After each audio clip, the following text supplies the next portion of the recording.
ولا يغني عنك شيئا يا أبت إني قد جاءني من العلم ما لم يأتك فاتبعني أهدك صراطا سويا يا أبت لم تعبدون للرحمن عصيا يا أبت إني أخاف أن يمسك عذاب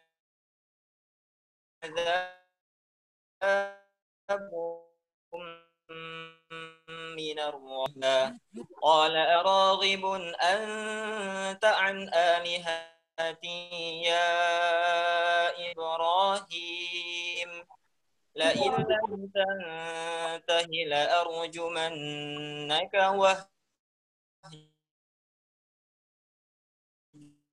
واهجرني مليا أستغفر لك ربي إنه كان بي حفيا وأعتزلكم وما تدعون من دون الله وأدعو ربي عسى ألا أكون بدعاء ربي فلما اعتزلهم وما يعبدون من دون الله وهبنا له إسحاق ويعقوب وكلا جعلنا نبيا ووهبنا لهم من رحمتنا وجعلنا لهم لسان صدق الله العظيم. Assalamualaikum warahmatullahi wabarakatuh.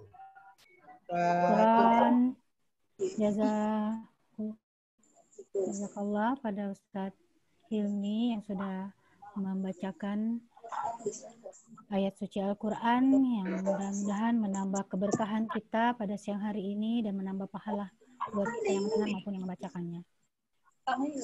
Baik, ya Bunda sekalian, sebelum kita menginjak ke berikutnya, mungkin bagi yang ayah bunda yang lain yang memang untuk berlangsungnya lancarnya acara kita ini,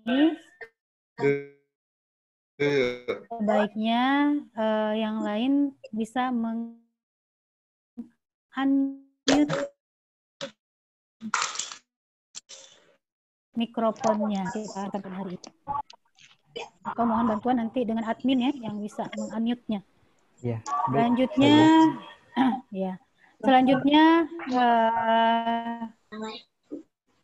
kita akan dengarkan, jadi seperti biasanya ya kegiatan kita menyanyikan lagu Indonesia Raya.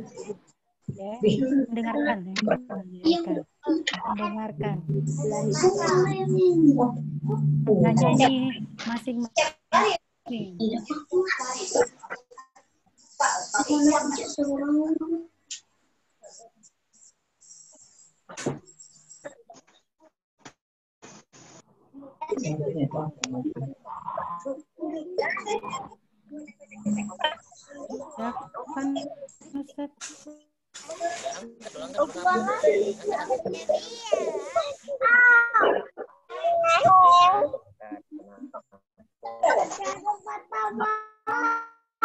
Ustaz, gimana?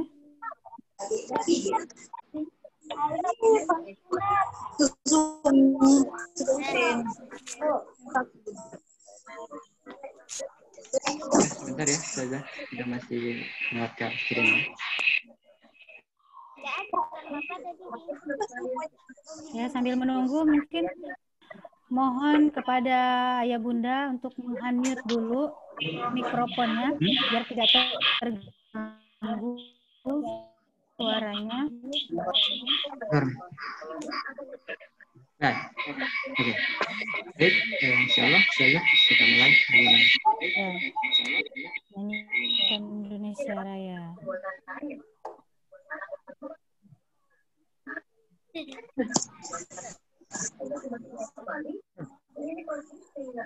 Ini Bang.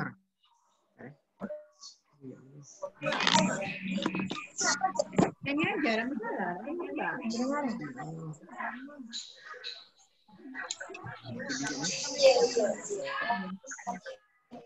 Satu, dua, tiga. Nggak ada nih. Belum. Ya. Tuh. Belum. Nah.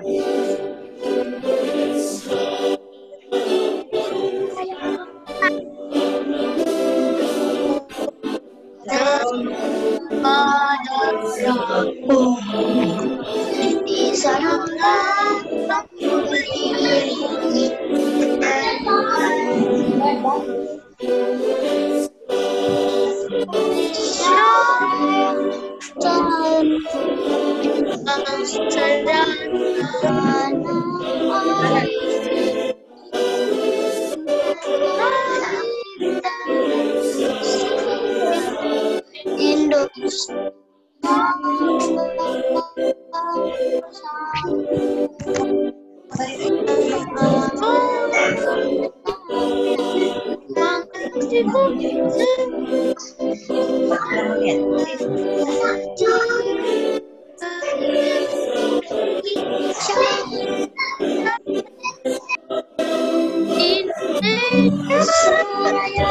Merdeka, merdeka, Indonesia Raya.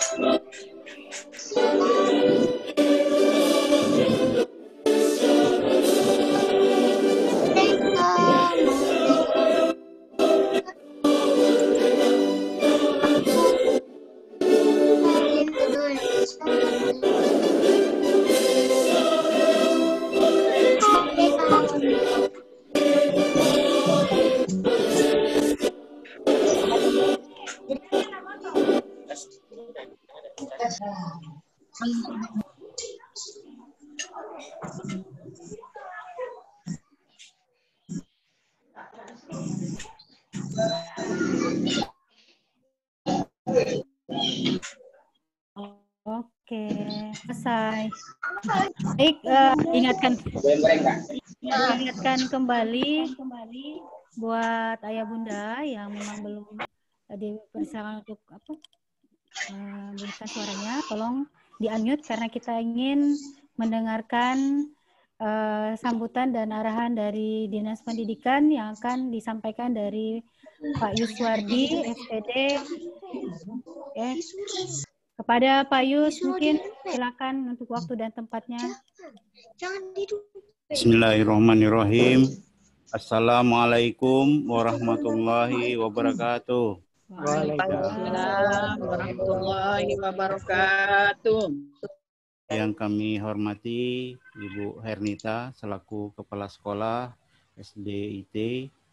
Kemudian yang kami hormati Ibu Eis Masita selaku pembicara dan Pak Riswanto. Yang kami hormati Bapak Ibu orang tua wali siswa serta yang kami banggakan anak-anakku semua. Puji dan syukur kita panjatkan kehadirat Allah Subhanahu wa taala karena pada siang hari ini kita masih diberi kesempatan untuk bertatap muka secara virtual melalui aplikasi Zoom Meeting. Kami dari Dinas Pendidikan dan Kebudayaan Kabupaten Belitung mengucapkan terima kasih kepada pihak sekolah yang sudah berkenan untuk mengundang kami hadir dalam acara ini. Mudah-mudahan acara ini nanti bisa berlangsung sampai dengan selesai nanti, tidak ada kendala apapun dan berjalan dengan lancar. Bapak Ibu, orang tua wali siswa, tiada henti-hentinya kita senantiasa untuk menyampaikan agar kita selalu mematuhi protokol kesehatan dengan mencuci tangan, memakai masker, kemudian menjaga jarak. Karena kabupaten kita sampai saat ini masih kasus COVID-19 terus bertambah dan bertambah, dan mungkin kita tidak tahu kapan ini akan berakhir. Mudah-mudahan kita hanya bisa berdoa kepada Allah Subhanahu wa taala, kita diberikan kesehatan, senantiasa diberikan kesehatan sehingga aktivitas kita tidak terganggu. Bapak Ibu, orang tua wali siswa, hari ini adalah hari terakhir di semester Gazal atau semester ganjil, yang mana ditandai dengan pembagian raport tadi pagi. Mudah-mudahan Bapak Ibu sudah menerima dan melihat hasil dari aktivitas anak Bapak Ibu selama 1 semester, dan mudah-mudahan hasilnya baik semua, Bapak Ibu. Di dalam kondisi COVID-19 ini, pembelajaran yang kita laksanakan memang tidak sempurna seperti yang kita rencanakan, karena Bapak Ibu, pembelajaran secara daring atau secara virtual lebih banyak bermasalahnya daripada berjalan lancar. Nah, kita sadari tidak semua orang tua atau tidak semua siswa itu mempunyai fasilitas yang mumpuni untuk mengikuti kegiatan pembelajaran secara daring atau virtual ini. Namun itu bukan kendala. Mudah-mudahan pihak sekolah sudah mempunyai strategi yang baik, strategi yang jitu, sehingga pembelajaran selama 1 semester ini bisa terselesaikan. Kendala yang lainnya, Bapak Ibu, dalam pembelajaran dengan daring ini adalah kita sulit kalau dilaksanakan secara daring itu sulit untuk membentuk atau membenahi karakter siswa. Secara pengetahuan, pembelajaran dengan daring atau virtual ini bisa tersampaikan dengan baik, namun pembinaan karakter terhadap siswa ini tentunya menjadi kendala. Ya. Nah, tadi mudah-mudahan juga SDIT ini punya strategi sehingga pengetahuan bisa tersampaikan, pembinaan karakternya juga bisa dilaksanakan. Kita juga masih menunggu Bapak Ibu pembelajaran di semester genap nanti yang rencananya akan dimulai pada tanggal 4 Januari tahun 2021, bagaimana pola dan metode nantinya. Walaupun Bapak Ibu SK 4 Menteri itu sudah kita terima sebagai SOP kegiatan pembelajaran semester genap, di mana di sana diharapkan pembelajaran dilaksanakan secara tatap muka, tidak lagi secara daring. Namun kita di Kabupaten Belitung, Bapak Ibu, tentunya menunggu arahan dari Bupati selaku Ketua Tim Gugus Penanganan COVID-19, dan tidak kalah pentingnya adalah persetujuan orang tua. Ya. Ini persetujuan orang tua, nanti silakan pihak sekolah itu menyampaikan kuesioner kepada orang tua bagaimana keinginan orang tua. Apakah mereka memberikan izin pembelajaran tatap muka terhadap anak-anaknya atau tidak. Nah, yang tidak ini tentunya pembelajaran masih tetap menggunakan atau melaksanakan secara daring atau virtual. Jadi tidak ada paksaan bahwa pembelajaran itu harus dilaksanakan dengan tatap muka. Ya. Kita tidak boleh selaku pihak sekolah tidak boleh memaksakan kepada orang tua agar anaknya melaksanakan pembelajaran tatap muka. Ini penting karena kita kekhawatiran orang tua terhadap keselamatan dan kesehatan anak-anaknya ini jauh lebih penting, Bapak Ibu. Jadi di semester genap nanti belum kita sampaikan bagaimana polanya, tetapi pada dasarnya kemungkinan besar ini kalau sekolah sudah siap, kemudian orang siap akan dilaksanakan secara tatap muka. Kalau kemarin sebanyak 2 hari, selama 2 hari. Nah, kita upayakan agar ada penambahan hari, kalau memang sekolahnya sudah siap, minimal penambahan 1 hari. Ya, sehingga nanti KBM secara tatap muka ini bisa lebih efektif dan efisien. Ya. Namun ini tidak terlepas dari izin orang tua nantinya. Ya, kalau orang tua tidak mengizinkan, ya sekolah tidak memaksa, tidak boleh memaksa agar kegiatan ini berlangsung secara tatap muka. Ya. Kemudian kegiatan ini, kegiatan parenting yang merupakan kegiatan rutin yang dilaksanakan mungkin setiap penutup akhir semester, mungkin ya Bu Nita ya. Nah ini sangat baik sekali ya. Kami dari Dinas Pendidikan pada dasarnya mendukung kegiatan-kegiatan seperti ini. Ya. Kegiatan ini tentunya akan misi utamanya atau intinya adalah mempererat tali silaturahmi antara guru dan orang tua. Ya. Karena di parenting ini kan kita berupaya bagaimana cara mengasuh, ya, membina dan ya membuat anak kita bisa lebih baik, ya, anak kita bisa lebih baik. Nah ini tujuan dari parenting. Ya, guru di sekolah hanya mempunyai waktu yang terbatas, tetapi waktu yang lebih banyak adalah di rumah. Apa yang diajarkan oleh orang tua di rumah, dicontohkan oleh orang tua di rumah, tentunya akan senantiasa dicontoh oleh anak-anaknya. Maka itu kami berpesan Bapak Ibu, contohkanlah yang baik-baik, berikanlah pengetahuan yang baik-baik, sehingga anak kita bisa meniru yang baik-baik. Ya, jadi mulai dari perkataan lisan atau perbuatan, jangan ada ketika di depan anak kita itu mengucapkan hal-hal yang kurang baik atau kurang pantas atau belum waktunya, belum umurnya gitu, mendengarkan hal-hal tersebut. Ya. Nah, ini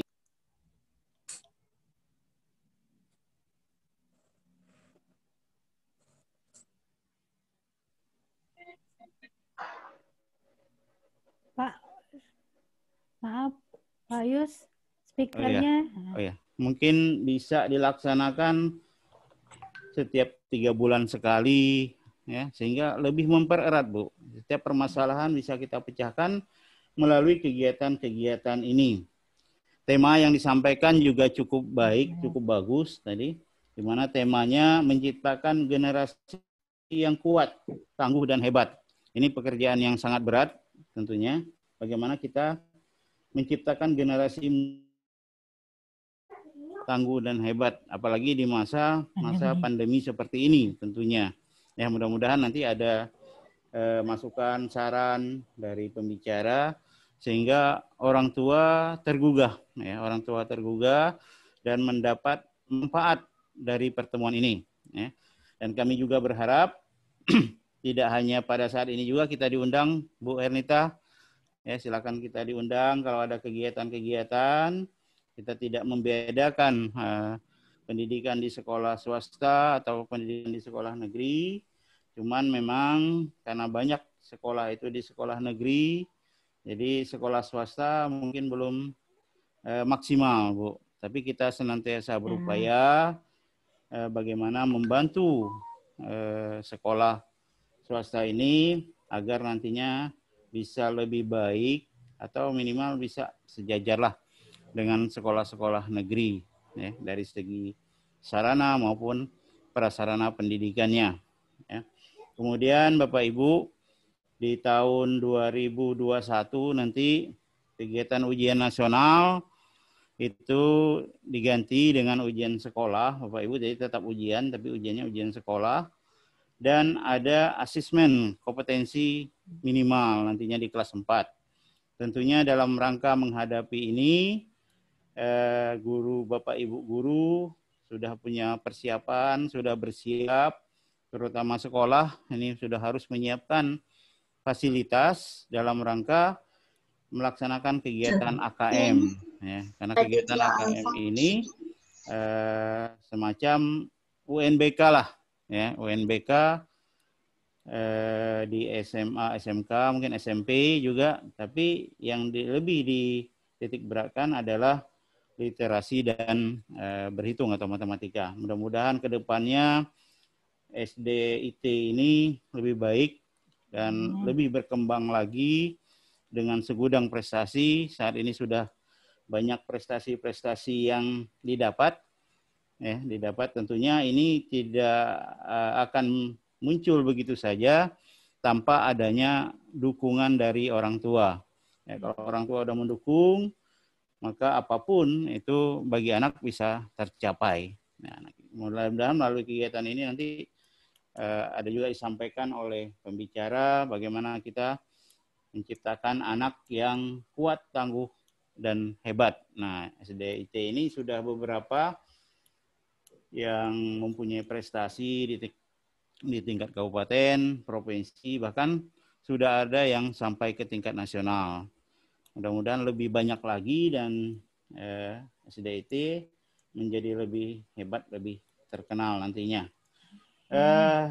Demikian mungkin Bapak Ibu orang tua, mohon maaf apabila ada penyampaian saya yang kurang berkenan. Akhir kata saya ucapkan wassalamualaikum warahmatullahi wabarakatuh. Waalaikumsalam warahmatullahi wabarakatuh. Ya, syukron jazakallah kepada Pak Yuswardi selaku Kabid Pembinaan Sekolah Dasar yang banyak sekali mengingatkan kita semua tadi ya, termasuk pendidikan karakter tadi memang yang kendala kita ya, di masa pandemi ini karena sedikitnya waktu tatap muka di sekolah dan banyaknya di rumah, pendidikan karakter akhirnya harus menjadi hal yang sangat penting ya, dan sebenarnya itu yang harus diutamakan ya pada anak-anak kita.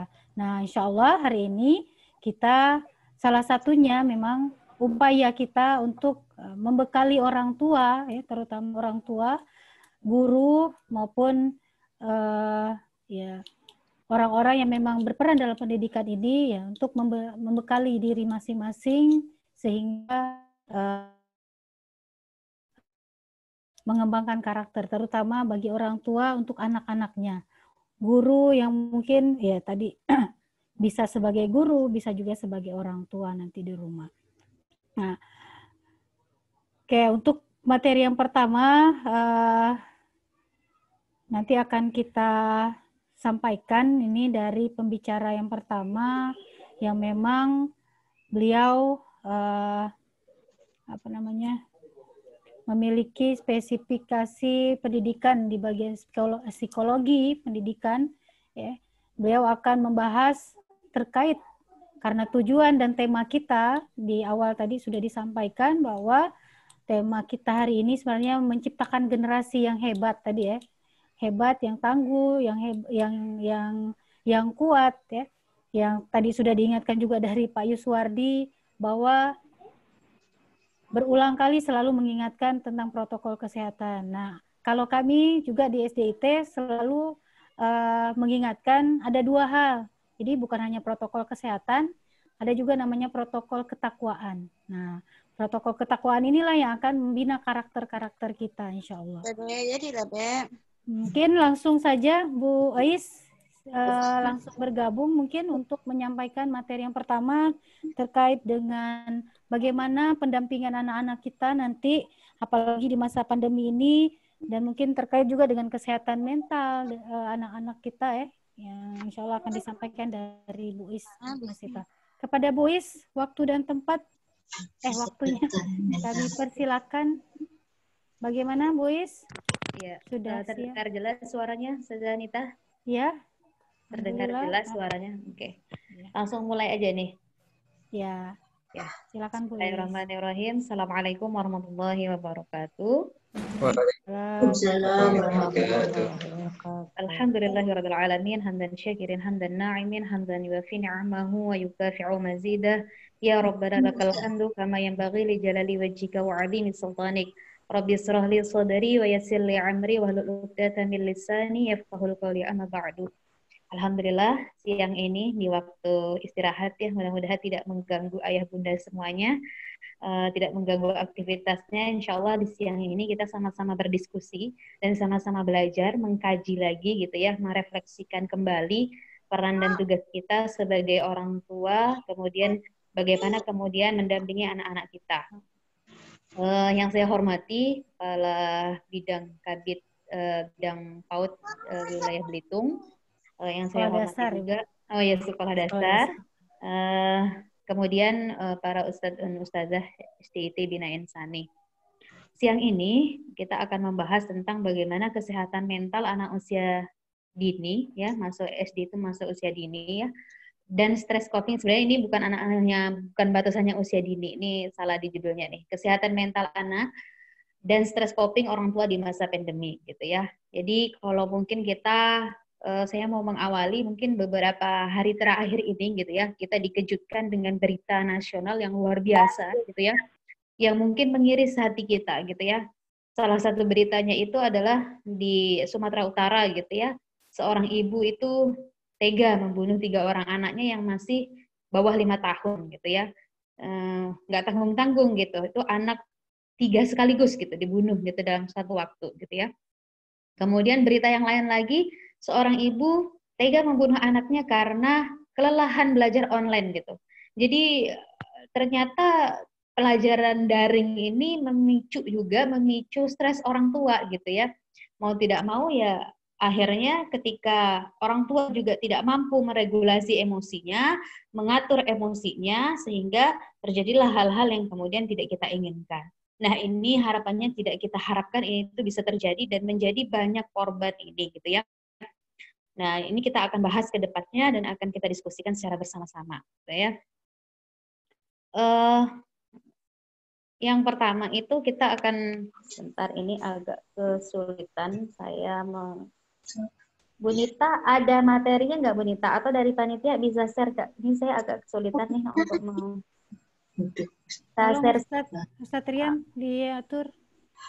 Bisa share screen. Iya, insya Allah kami share screen ya Bu ya. Bentar ya Bu ya. Iya.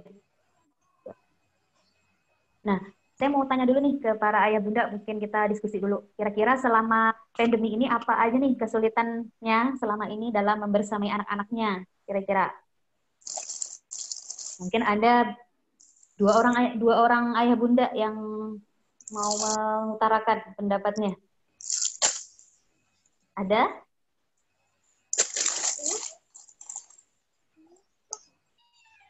Tadi rame nih, nggak apa-apa nih. Sekarang diizinkan open mic gitu ya. Diizinkan open mic untuk menjelaskan pengalamannya selama pandemi ini. Kira-kira apa aja tantangan atau kesulitannya dalam membersamai anak-anaknya?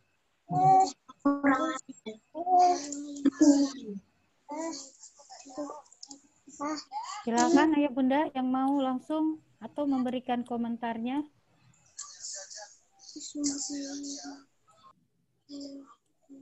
Malu mungkin ya Ustazah ya, nggak apa-apa. Jadi tangan dulu kali ya. Iya, raise hand dulu. Jadi gini, saya mau kasih overview dulu tentang materi hari ini. Ya, saya mau kasih overview, jadi gambaran umum tentang materi hari ini. Ternyata mau sadar atau tidak sadar gitu ya, ternyata dampak pandemi ini juga sangat berdampak terhadap pengasuhan gitu ya. Kok bisa berdampak kepada pengasuhan? Nah, nanti akan kita bahas ke depannya. Terus kemudian yang kedua yang akan saya sampaikan adalah bagaimana kemudian profil orang tua yang mampu beradaptasi dan orang tua yang tidak mampu beradaptasi. Karena ini akan menjadi modalitas keluarga atau modalitas kita untuk growth atau bangkit dari krisis ini gitu ya. Kita sadar semuanya bahwasanya kita sekarang sedang mengalami krisis gitu ya. Pandemi ini kan melanda semua orang. Tidak ada orang yang tidak terdampak karena pandemi ini gitu ya. Sehingga pilihannya adalah kita mampu beradaptasi dengan krisis ini atau justru kita menjadi profil keluarga yang tidak mampu beradaptasi gitu ya. Nah, ketika kita tidak mampu beradaptasi, ini akan menimbulkan masalah-masalah baru dalam pengasuhan. Dan tidak hanya pengasuhan, tetapi masalah-masalah baru dalam keluarga inti seperti itu. Nah, yang ketiga ini adalah sumber daya orang tua dalam menghadapi krisis. Kira-kira apa saja yang kita butuhkan? atau sumber daya apa yang orang tua butuhkan untuk bisa menghadapi krisis ini, dan kaitannya ini sangat erat berpengaruh terhadap pengasuhan. Nah, selanjutnya nanti how to deal with krisis. Jadi gimana caranya supaya kita bangkit dari krisis itu dan berdamai dengan kondisi atau situasi ini. Ya. Next, selanjutnya. Nah, yang pertama adalah dampak pandemi. Ya, apa saja dampak pandemi terhadap kita sekarang saat ini? Gitu. Yang pertama itu adalah kesehatan. Itu sudah jelas ya, banyak ribuan orang bahkan yang meninggal karena pandemi ini gitu. Itu dari kesehatan. Ya, dan itu akan banyak, dan kita bisa mencari informasi ini banyak di media, di internet, kira-kira apa aja dampak terhadap kesehatannya. Itu banyak. Kemudian dampak psikologis gitu ya. Ya, tadi seperti yang saya awali, ada berita yang ternyata setelah diperiksa si ibunya itu mengalami depresi berat gitu ya. Mengalami depresi berat karena sudah 3 hari, jadi mereka itu secara ekonomi makan itu cuma 3 hari sekali gitu, dengan kondisi anak 4 gitu ya, makannya cuman jadi 3 hari itu sekali gitu. Kita bisa bayangkan ya bagaimana kemudian besarnya pressure atau besarnya tekanan di dalam keluarga itu gitu ya. Dan suaminya hanya bekerja sebagai karet ya, kalau tidak salah, karet atau penyadas gula gitu, penyadas gula aren gitu. Nah, yang penghasilannya itu mungkin seminggu 200.000 gitu ya, untuk mencukupi 4 orang anaknya. Ini kan beban psikologisnya cukup berat gitu ya. Dan banyak yang kemudian orang tua WFH misalnya, work from home, kemudian harus juga membersamai anak, sekolah BDR ya. Jadi ini akan menimbulkan stres atau kecemasan yang meningkat gitu. Nah, yang kemudian yang ketiga adalah sosial. Ya, dari sebelumnya kita mungkin bisa berinteraksi dengan orang, tapi mau tidak mau kita dibatasi untuk berinteraksi dengan orang. Kemudian ada social distancing, yang awalnya mungkin hari libur kita bisa berkumpul dengan orang tua, bisa saling bertemu gitu. Tapi karena pandemi ini kita semua terbatas gitu ya. Jadi mungkin halal bihalalnya aja virtual gitu ya, lebaran yang kemarin gitu. Kemudian dampak ekonomi, kalau kita lihat banyak yang kemudian terjadi pekerjaan yang diberhentikan, kemudian usahanya kolaps, banyak lagi yang lainnya. Ini adalah dampak pandemi. Dan mau tidak mau, kita juga harus menyadari bahwasanya dampak pandemi itu juga sangat berdampak terhadap pengasuhan, gitu ya. Kenapa bisa berdampak kepada pengasuhan? Next.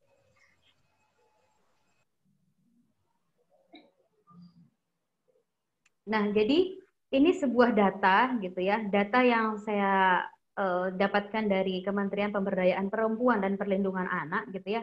Jadi ternyata per tanggal 1 Januari 2020, jadi awal kita pandemi itu Maret ya Bapak Ayah Bunda ya, Maret 2020, kemudian sampai 23 September itu menunjukkan bahwa kasus kekerasan terhadap anak itu meningkat gitu ya. Jadi awalnya dari 3.000 itu jadi 6.000-an gitu ya. Jadi mungkin tanpa adanya pandemi aja, ini kasus kekerasan luar biasa gitu tantangannya untuk kita para ayah bunda gitu. Nah, apalagi ditambah dengan adanya krisis ya, pandemi ini ternyata angka kekerasan terhadap anak itu meningkat gitu. Nah, kira-kira apa saja penyebabnya? Kenapa bisa kekerasan itu terjadi gitu ya? Ya tadi karena stresor atau stresor itu kayak semacam sumber stres yang membuat kita tuh stres atau yang membuat kita tuh merasa tidak nyaman atau merasa tidak baik-baik saja, itu namanya stresor, sumber stres gitu ya. Entah itu dari finansial, ekonomi, maupun dari peristiwa kejadian sehari-hari gitu ya. Nah, pandemi ini kan memang membuat permasalahan yang cukup kompleks gitu ya, sehingga menyebabkan ya tadi, karena kita misalnya orang tua tidak mampu meregulasi emosinya, akhirnya apa? Ya pendek pikiran, kemudian mencubit, memukul, dan tidak sedikit yang justru bahkan sampai ke pembunuhan gitu ya.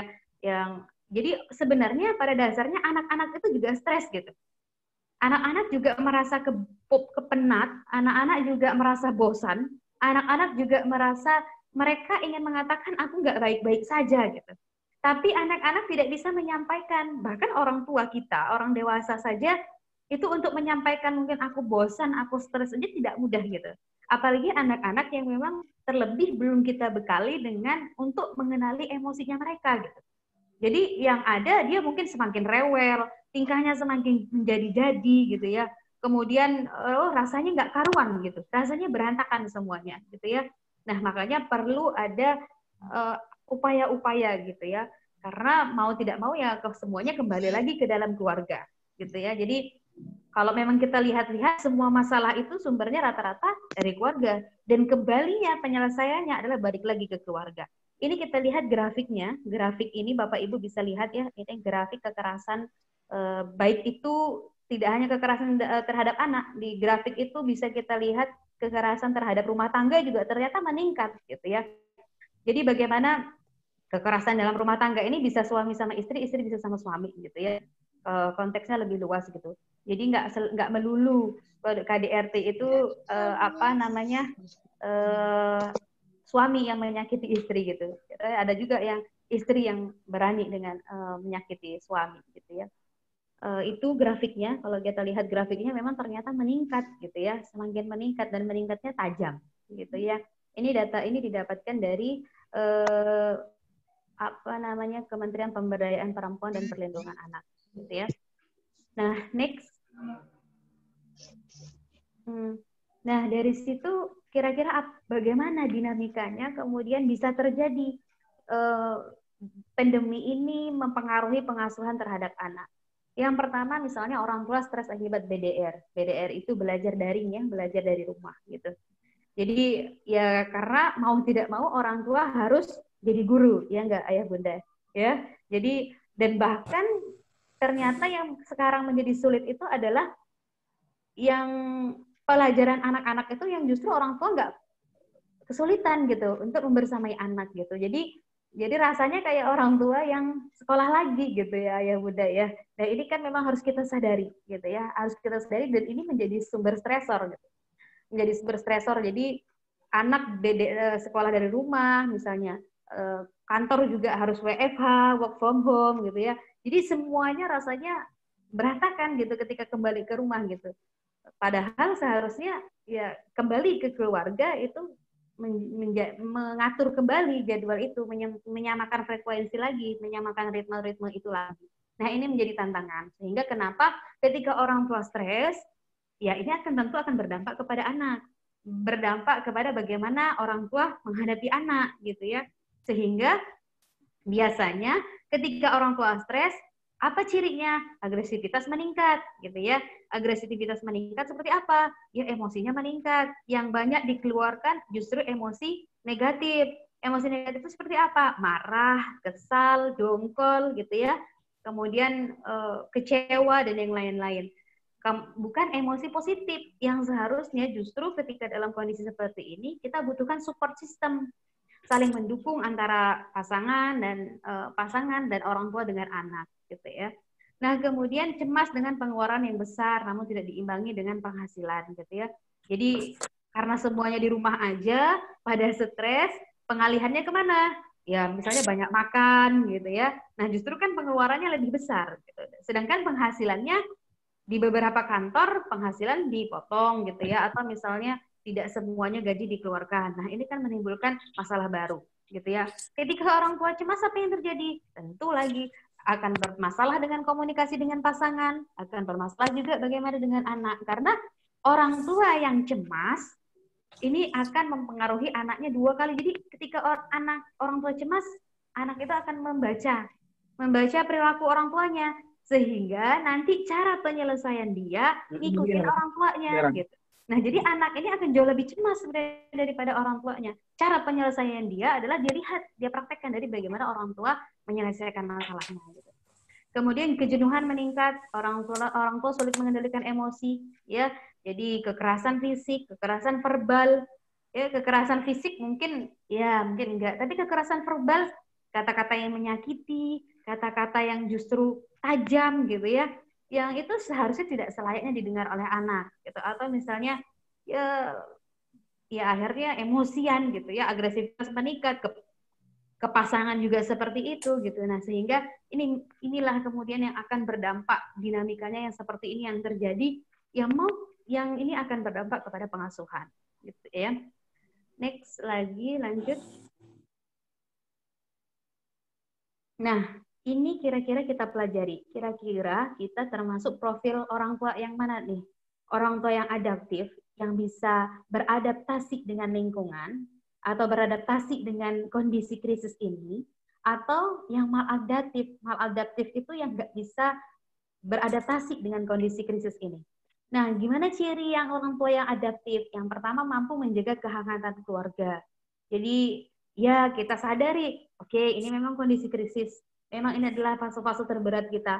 Tapi tetap menjaga kehangatan keluarga, saling support satu dengan yang lain, ya. Saling menghargai pasangan ayah dan ibu, kemudian anak dan orang tua itu saling menjaga.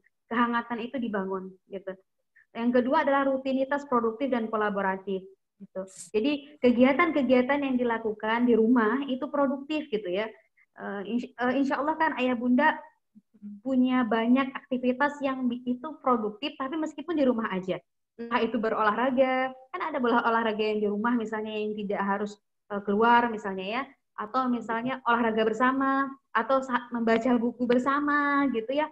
Ayah atau ibu mendongeng untuk anak-anaknya gitu. Jadi suasana-suasana yang terbangun itu adalah suasana-suasana yang hangat, suasana yang produktif gitu ya. Kemudian kolaboratif. Kolaboratif ini misalnya anak diberikan kepercayaan. Oh, bantuin bunda masak yuk gitu. Abang bantuin bunda masak atau abang bantuin ayah ngerjain ini yuk gitu. Jadi kita memberikan kepercayaan kepada anak. Yang itu sifatnya kolaboratif gitu ya. Kolaboratif itu artinya bekerja sama satu dengan yang lain. Kemudian apalagi ciri orang tua yang adaptif yang ketiga adalah kualitas hubungan dalam keluarga meningkat. Jadi ada sebuah penelitian yang mengatakan bahwasanya ternyata pandemi ini justru menambah masalah di dalam keluarga-keluarga gitu ya. Jadi ternyata intensitas karena seringnya bertemu itu bukannya justru menjadi lebih meningkat kualitas hubungannya, tapi justru memperburuk gitu. Nah ini kira-kira kenapa gitu ya? Bisa jadi karena ayah capek dengan kerjaannya, ibu capek dengan kerjaannya, meluapkan dengan kemarahannya. Begitu juga dengan anak. Anak kesal, anak nggak bosan, nggak bisa mengungkapkan. Akhirnya terjadilah kejenuhan, kebosanan, sehingga hubungan kualitasnya juga menurun. Seperti itu.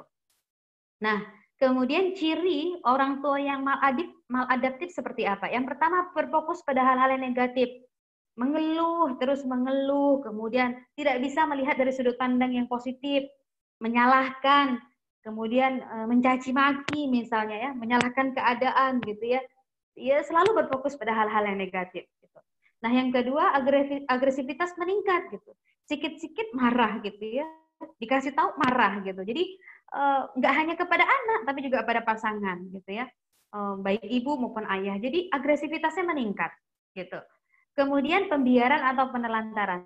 Nah, akhirnya karena udah semuanya sama-sama capek, ayah capek, ibu capek, apa yang terjadi? Ya udahlah, anak mau ngapain aja udah terserah lah gitu. Udah nggak mau dengar lagi, udah dibiarin gitu, penelantaran gitu. Padahal pembiaran dan penelantaran anak itu akan berpengaruh nggak hanya terhadap perilaku anak gitu. Jadi penelitian yang terbaru itu ternyata pembiaran atau penelantaran terhadap anak itu bisa mempengaruhi struktur kognitif yang ada di otak anak gitu ya. Sebegitunya ya ayah bunda ya. Jadi kira-kira kita masuk ke profil yang mana nih? Yang adaptif atau yang maladaptif? Nah, kita refleksikan ke belakang gitu ya. Kalau kira-kira kita ada di posisi maladaptif, kemudian gimana caranya? Kita kemudian belajar, bangkit lagi gitu ya. Diperbaiki, kira-kira mana yang masih perlu aku tingkatkan, mana yang kemudian bisa menjadi catatan nih untuk keluargaku gitu. Nah, kemudian supaya kita bisa menjadi keluarga atau orang tua yang adaptif gitu ya. Nah, selanjutnya next slide. Nah, ini penting, artinya sumber daya ini diharapkan ketika 6 sumber daya ini semakin ada pada keluarga kita, maka kita akan semakin mampu tumbuh dan mampu menghadapi krisis ini dengan baik gitu ya.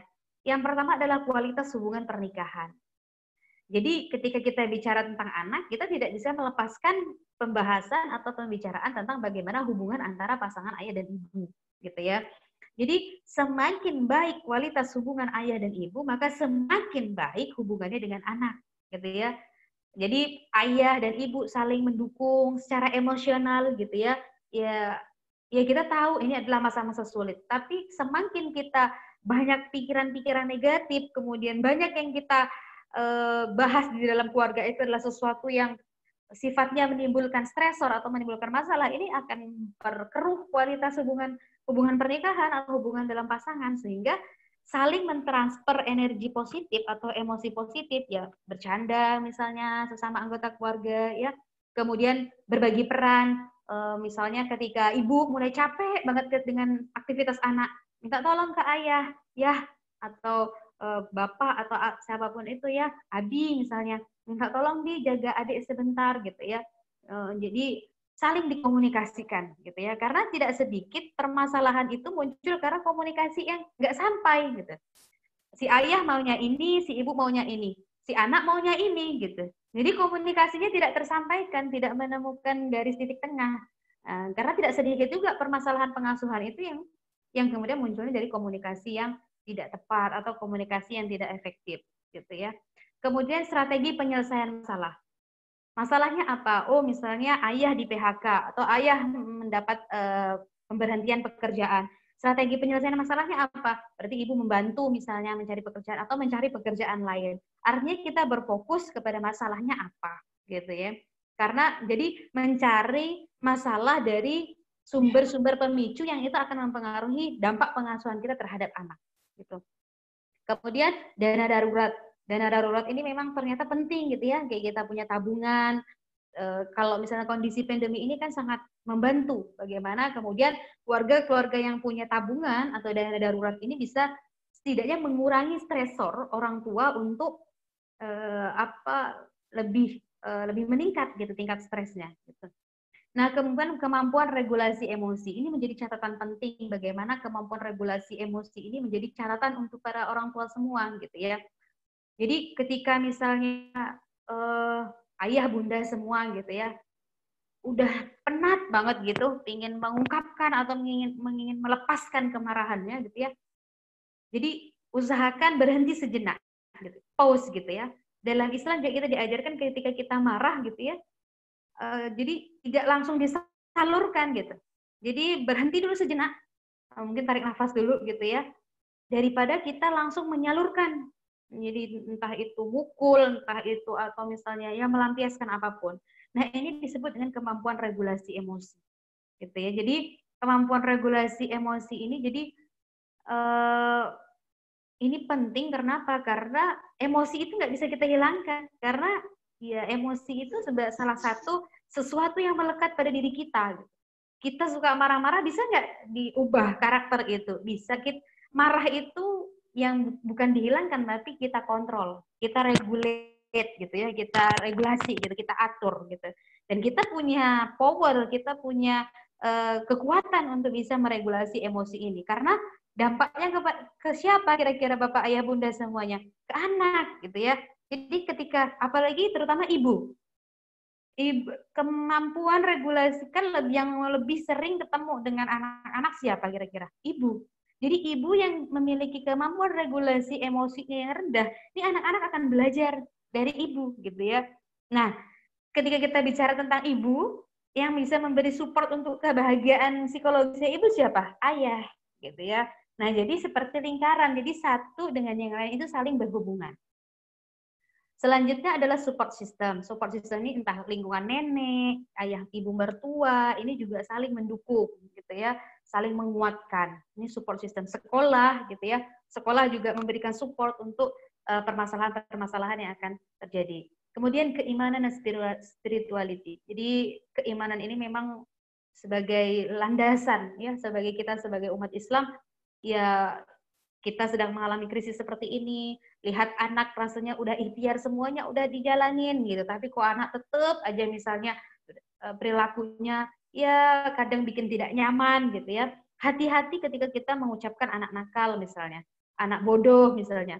Jadi itu akan terstigma ke jiwanya anak gitu.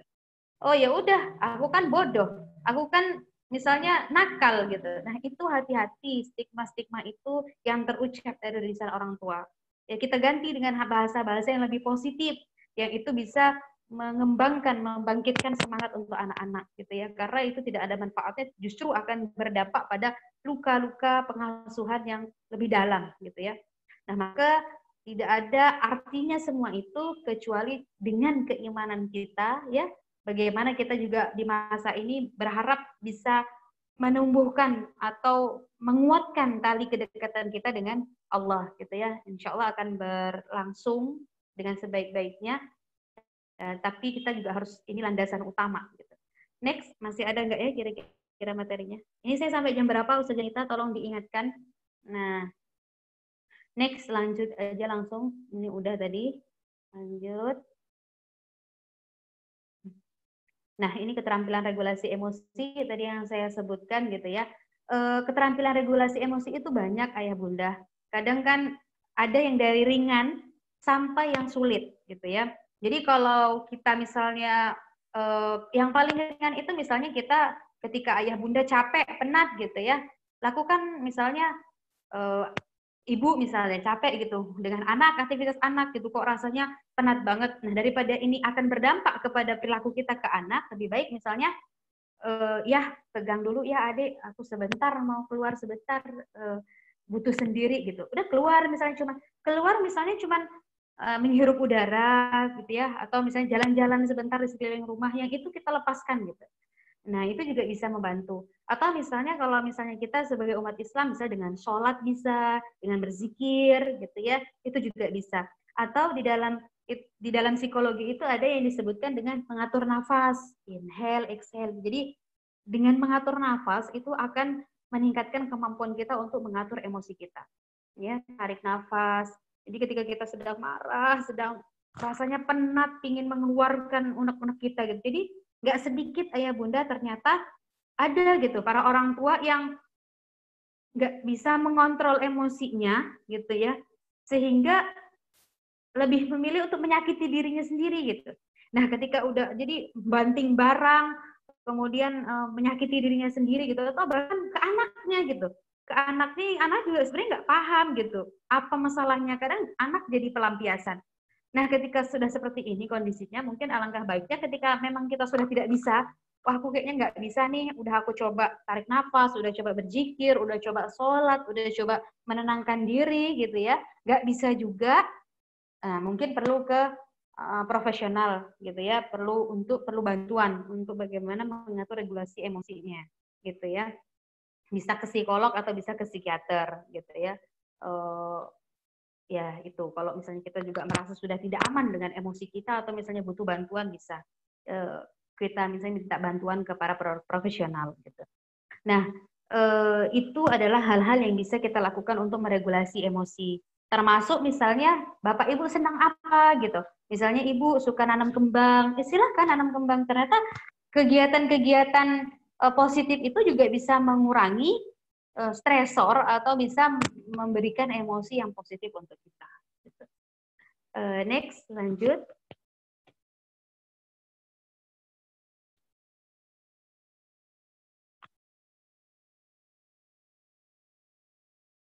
Ini kesulitan ya. Nah, ini tadi lanjut lagi. Kayaknya udah sampai di situ materinya. Dan lanjut di yang bagaimana menjaga kesehatan mental untuk anak. Nah, ini ada beberapa langkah apa yang orang tua harus jaga gitu ya selama di masa pandemi ini. Bagaimana menjaga kesehatan jiwa anak gitu ya. Jadi mereka juga sebenarnya penat, mereka juga sebenarnya lelah gitu ya. Tapi bagaimana kemudian ini bisa kita lewati bersama-sama. Nah, yang pertama adalah membantu anak untuk mengembangkan kedekatan kepedulian dengan keluarga dan teman. Ada kakak, ada abang gitu ya. Jadi justru itu membangun kedekatan, saling membangun kedekatan dan kepedulian gitu ya. Jadi kalau bahasa kerennya itu bonding. Jadi saling membangun kedekatan, membangun kepedulian untuk sama-sama tumbuh gitu ya, saling support, saling kerjasama, itu yang bisa kita lakukan. Yang kedua, membantu anak membangun harga diri yang nyaman dengan dirinya sendiri. mungkin anak kita pernah gagal, misalnya diminta bantuan untuk ini tapi nggak dilakukan, atau justru dilakukan tapi bikin kesel gitu. Ya ketika dia salah kita tidak langsung menjudge gitu ya, tidak langsung mengkat gitu. Tapi ya ketika dia gagal tetap kita bangun harga dirinya yang positif gitu ya. Jadi nggak apa-apa gagal, besok kita coba lagi. Atau misalnya nih pagi tadi kan bagi rapot ya dengan nilai yang sedemikian rupa, dengan nilai yang luar biasa gitu ya, misalnya apa kira-kira apresiasi kita untuk anak kita. Bahkan ketika dia pun belajar, kemudian dia bisa melewati fase-fase sulit ini, krisis ini dengan baik, itu kita tetap harus memberikan apresiasi gitu. Jadi dan membuatnya nyaman gitu ya. Jadi ini akan membangun harga diri anak. Termasuk tadi misalnya, nah yuk bantu bunda untuk masak yuk, bantu bunda untuk mengerjakan ini yuk gitu. Jadi kita memberikan kepercayaan kepada anak untuk kemudian mereka mempunyai kepercayaan diri, aku bisa loh melakukan ini gitu. Ya, gitu ya. Jadi kita membantu mereka. Kemudian yang selanjutnya apalagi kira-kira ayah bunda yang bisa kita lakukan untuk bisa menjaga kesehatan mental anak-anak kita di masa pandemi ini gitu ya.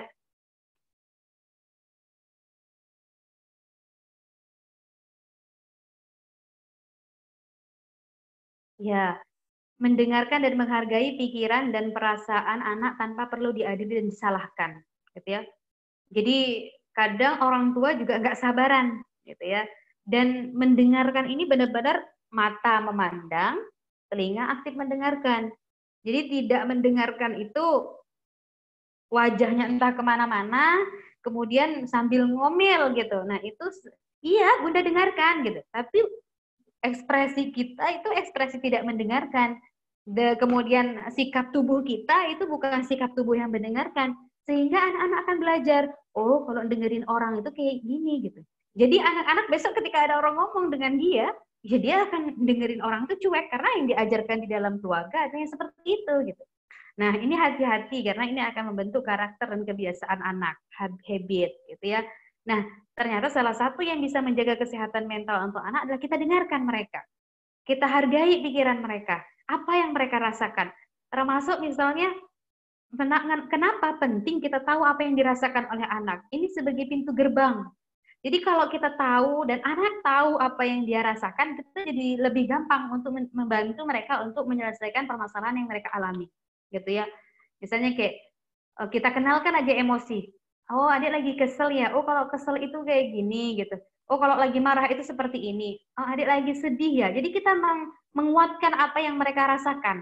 Kita konfirmasi, iya enggak sih yang kita pikirkan itu sama enggak yang seperti yang dia rasakan, gitu ya. Dan kita bantu mereka untuk kemudian mengetahui apa yang mereka rasakan dan menghargai dan mereka rasakan. Gitu. Jadi tidak membatasi mereka. Misalnya aja ayah bunda dalam hal menggambar misalnya. Anak-anak ini mau gambar bola, tapi kadang orang tua latah gitu. Dia nggak usah gambar bola, itu kan jelek, gambar ini aja gitu. Jadi itu secara tidak langsung kita kayak mengkat mereka, kayak toh yang digambar itu nggak salah gitu, dan tidak berdosa gitu ya. Jadi kadang kan orang tua itu tidak sabaran dan pinginnya seperti yang orang tua harapkan gitu. Bukan tidak memberikan kesempatan untuk anak-anak bereksplorasi dengan dunianya gitu. Yang selanjutnya apa? Menciptakan lingkungan yang aman, positif, apresiatif bagi anak. Ternyata yang aman yang aman itu misalnya jauh dari benda-benda yang berbahaya gitu ya. Yang positif, saling support gitu ya. Yang memberikan kesempatan untuk anak belajar gitu ya. Dan kemudian apresiatif. Apresiatif itu apa? Jadi apresiatif itu adalah memberikan apresiasi untuk anak. Ya. Jadi memberikan apresiasi penuh. Jadi tidak, misalnya dia hari ini bisa sholat duha, berikan apresiasi. Terus misalnya hari ini, termasuk ketika hari ini mereka tenang gitu ya, mereka tidak misalnya tidak membuat kita misalnya tidak nyaman, berikan apresiasi. Nak terima kasih ya, nak hari ini udah bisa bekerja sama bunda misalnya. Itu apresiatif, apresiatif gitu ya untuk anak-anak kita. Dan semua ini berproses ayah bunda gitu ya. Mungkin yang disampaikan ini aduh rasanya kok berat banget gitu ya, atau rasanya sulit untuk diterapkan ke anak-anak. Semua kita berproses gitu ya. tidak ada pengasuhan yang sempurna, itu tidak ada gitu. Yang ada adalah pengasuhan yang terus berproses. Kita sama-sama berproses untuk menjadi orang tua yang memberikan kebahagiaan dan kebermaknaan untuk anak-anak kita. Gitu ya, karena saya cuma khawatir selesai masa pandemi muncul lagi masalah baru. Masalah baru yang lebih kompleks ternyata, masalah baru yang lebih berat gitu. Nah, ini tidak kita harapkan. Kita sama-sama berproses untuk bagaimana mendampingi anak-anak kita dan tidak mengabaikan bagaimana kesehatan psikis mereka, psikis dan fisik mereka tentunya. Begitu mungkin Ustazah Harnita pemaparannya dari saya. Nanti silahkan kalau ada yang ingin didiskusikan silahkan. Terima kasih. Assalamualaikum warahmatullahi wabarakatuh.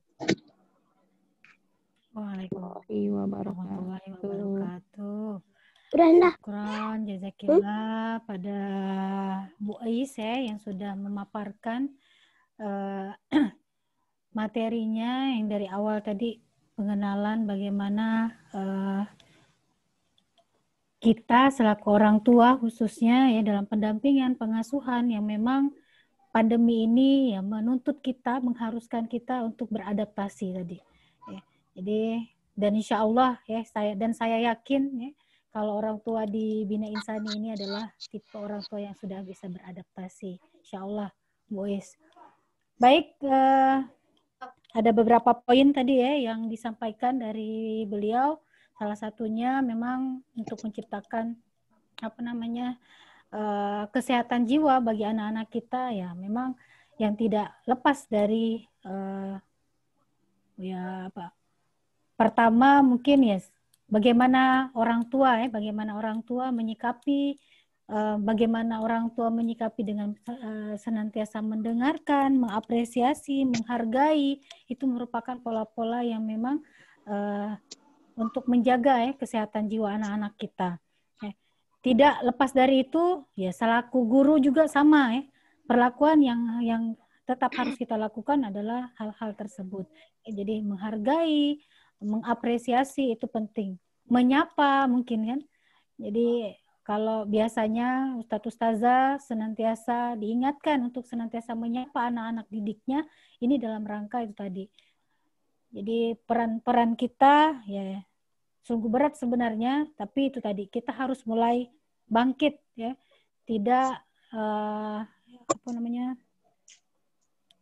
menyerah dengan keadaan atau pandemi ini ya. Itu salah satunya. Dan poin yang kedua tadi adalah bagaimana menciptakan lingkungan yang aman, yang positif, ya, yang bisa mendukung pendidikan kita, pendampingan kita buat anak-anak kita. Baik, mungkin bagi orang tua ya Bunda, sambil kita menunggu pemateri berikutnya, Ustadz Riswanto yang mungkin masih di perjalanan kayaknya, ya mudah-mudahan kita doakan lancar perjalanannya. Mungkin ada ayah bunda yang ingin langsung bertanya dengan Bu Ais. Kami persilakan, mungkin caranya nanti dibuka mikrofonnya, di mute, diangkat tangannya, misalnya biar kami terlihat siapa, atau langsung aja berbicara ya, dibuka mikrofonnya. Silakan, mungkin ayah bunda ada yang ingin disampaikan sambil menunggu.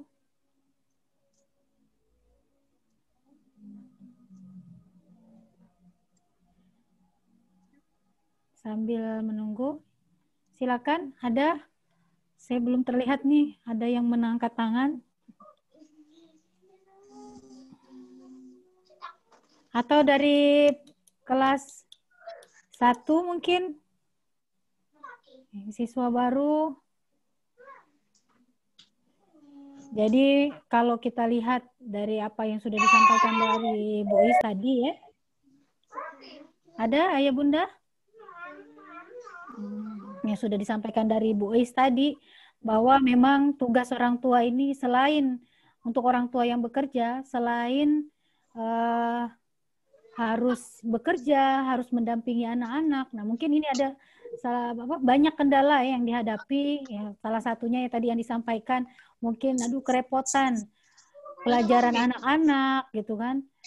Sedangkan materinya kadang ya akhirnya menuntut orang tua harus belajar lagi, banyak belajar lagi dan sebagainya. Nah ini mungkin kendala-kendala ya yang kami temui ataupun orang tua hadapi ya, dengan orang tua yang bekerja sudah sampai sore, tiba-tiba anaknya belum tugas dan sebagainya. Nah ini menjadi beban juga mungkin buat orang tua, akhirnya menimbulkan stres dan sebagainya. Silakan Ayah Bunda kalau ada yang mau disampaikan. Kemudian masalah apa kemarin hasil evaluasi tatap muka dengan atau menyapa anak-anak dari guru kelas juga menyampaikan, dan memang harapan anak-anak semua pengennya masuk sekolah ya, tatap muka lebih lama di sekolah, karena mereka rata-rata menginginkan menyampaikan bahwa belajar di sekolah itu lebih enak katanya daripada belajar di rumah. Mungkin ini salah satunya gitu ya. Karena mungkin di rumah dimarahin oleh orang tuanya dan sebagainya. Silakan Bunda yang mau. Sambil nunggu. Ustaz Triswanto sudah hadir? Oh, sudah. Sudah hadir. Kayaknya untuk yang ingin bertanya mungkin nanti bisa lewat chatting, boleh. Nanti mungkin Bu Isnya akan menjawab di akhir nanti. Oke, karena Ustadz Triswantonya sudah hadir, bagaimana Ustadz perjalanannya? Dari Jogja langsung. Alhamdulillah. Masya Allah. Mungkin langsung aja Ustadz ya? Atau masih capek nih? Iya. Baik, bismillahirrahmanirrahim. Suara saya kedengaran? Ya, terdengar. Insya Allah.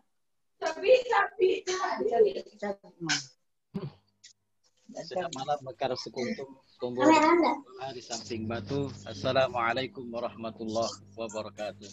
Waalaikumsalam warahmatullahi wabarakatuh. Alhamdulillahirabbil alamin. Wassalatu wassalamu ala asrafil anbiya wal mursalin wa ala alihi wa sahbihi ajmain, amma ba'd. Faqala ta'ala fil Qur'anil Karim, a'udzu billahi minasyaitonir rajim. Wal yakhshal ladzina law taraku min khalfihim dzurriyyatan dhi'afan khafu 'alaihim falyattaqullaha wal yaqulu qawlan sadida.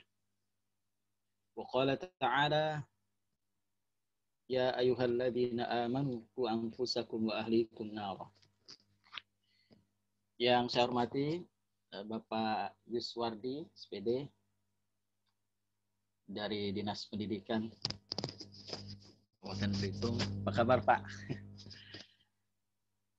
Yang saya hormati Bu Harnita sebagai Kepala SDIT Bina Insani, dan tentu yang juga saya hormati dan saya banggakan para orang tua, wali murid SIT Bina Insani yang insya Allah semua kita dimuliakan oleh Allah Subhanahu wa Ta'ala. Ayah bunda yang dimuliakan Allah Subhanahu wa Ta'ala, pertama kita bersyukur kepada Allah Subhanahu wa Ta'ala pada kesempatan kali ini kita dikumpulkan di kesempatan kali ini ya. Semoga kita semua insya Allah senantiasa diberikan petunjuk dan diberkahi oleh Allah SWT dalam mendidik, dalam membina, dalam membina generasi kita sehingga menjadi generasi yang hebat, generasi yang kuat, generasi yang tangguh, yang menjadi pemimpin bagi orang-orang yang bertakwa kepada Allah Subhanahu wa Ta'ala.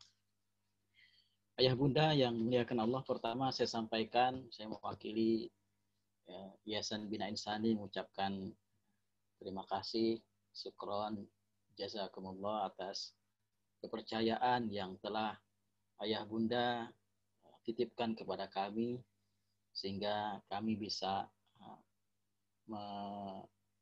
melaksanakan ya tugas dan tanggung jawab kami, dan kita sama-sama tentunya dalam mendidik, membangun generasi yang robbani, generasi yang dicintai oleh Allah Subhanahu wa taala.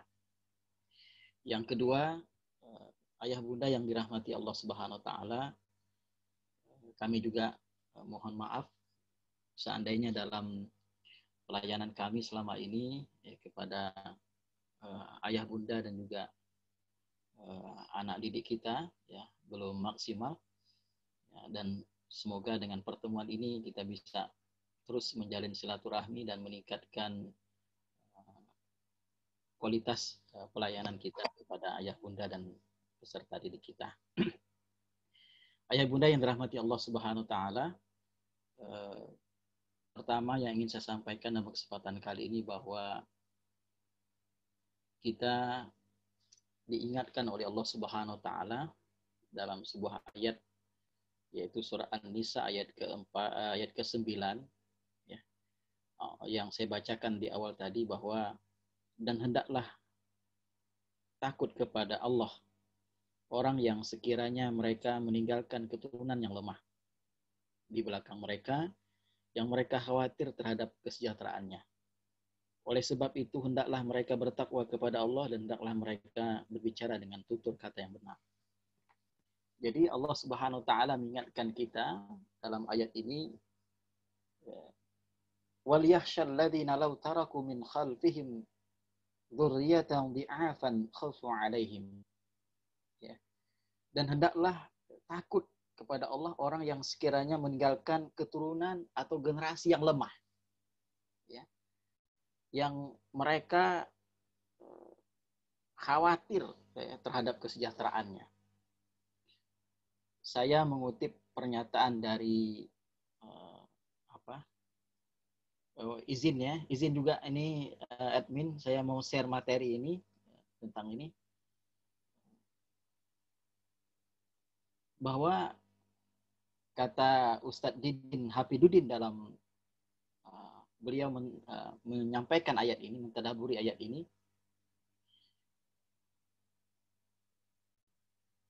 Yang dimaksud dengan generasi yang lemah itu ada 4 kata beliau. Ya. Yang pertama adalah lemah secara akidah. Ya. Jadi lemah secara akidah. Yang kedua adalah lemah ibadah. Ya. Lemah ibadahnya. Yang kedua adalah lemah ilmu pengetahuannya. Ya.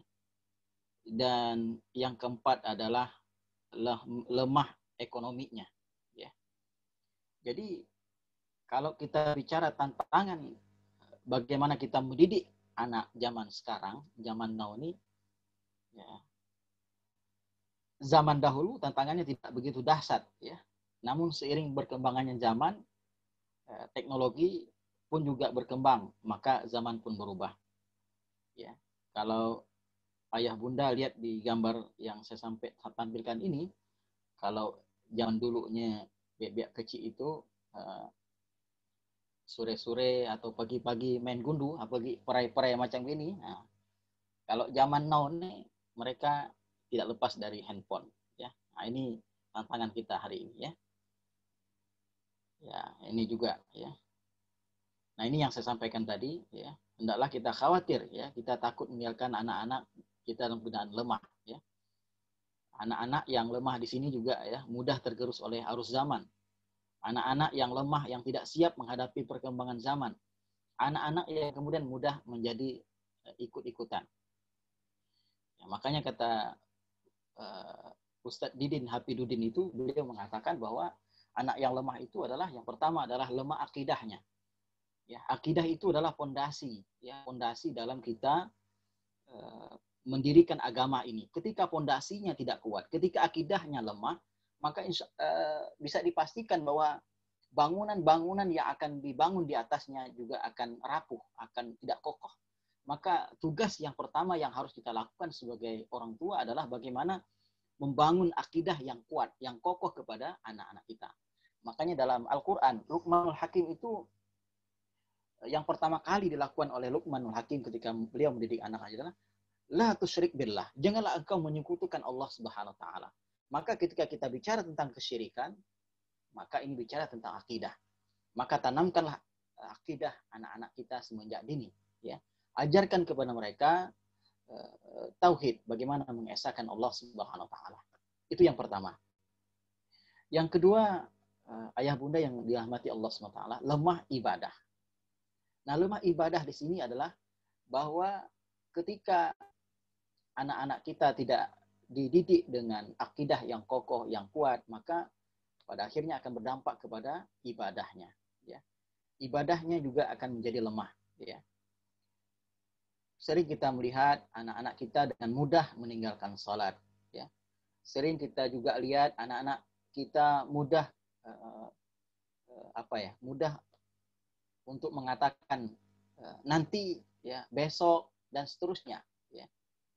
Karena apa? Karena ya, tidak kita tanamkan bahwa tugas utama mereka adalah beribadah kepada Allah Subhanahu wa taala. Wa ma khalaqtul jinna wal insan illa liya'budun. Ya. Nah, inilah yang menjadi perhatian kita, yang tugas berat kita hari ini, bagaimana kita menghadirkan anak-anak yang kuat ibadahnya kepada Allah Subhanahu wa taala, tangguh ibadahnya kepada Allah Subhanahu wa taala. Ya. Hebat dia beribadah kepada Allah Subhanahu wa taala. Maka ya, ini juga bagaimana wali kelas, ya, yang saya tahu senantiasa mengevaluasi ibadah yaumiyah harian dari anak-anak kita. Untuk apa?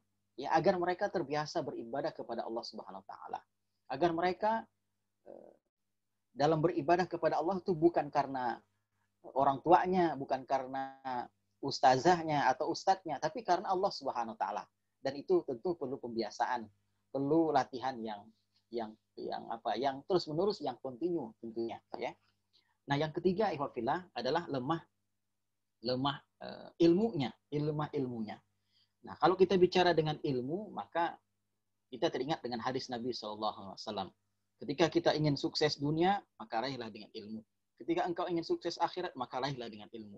Maka ilmu menjadi syarat utama kita ingin meraih kesuksesan dunia dan juga akhirat ini. Qul hal yastawil ladzina ya'lamun wal ladzina la ya'lamun. Apakah sama orang yang kemudian dia paham, dia mengetahui, dia berilmu dengan orang yang tidak paham, orang yang tidak berilmu? Tentu berbeda.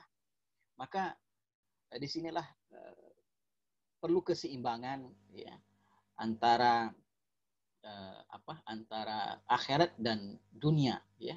Maka saya yakin ayah bunda yang dirahmati Allah SWT, ketika ayah bunda mempercayakan kepada SIT Bina Insani, ayah bunda pingin anak-anaknya adalah selain mereka kuat ibadahnya kepada Allah, kuat akidahnya, kuat ibadahnya, tangguh ibadahnya, hebat ibadahnya, tapi juga ayah bunda ingin tentu anaknya itu memiliki keterampilan, memiliki ilmu pengetahuan, memiliki skill yang inilah yang hari ini kita inginkan, bahwa anak kita kuat ibadahnya, kuat akidahnya, kuat ibadahnya, tapi juga ilmunya oke, ya, ilmunya oke banget, ya, berprestasi, ya.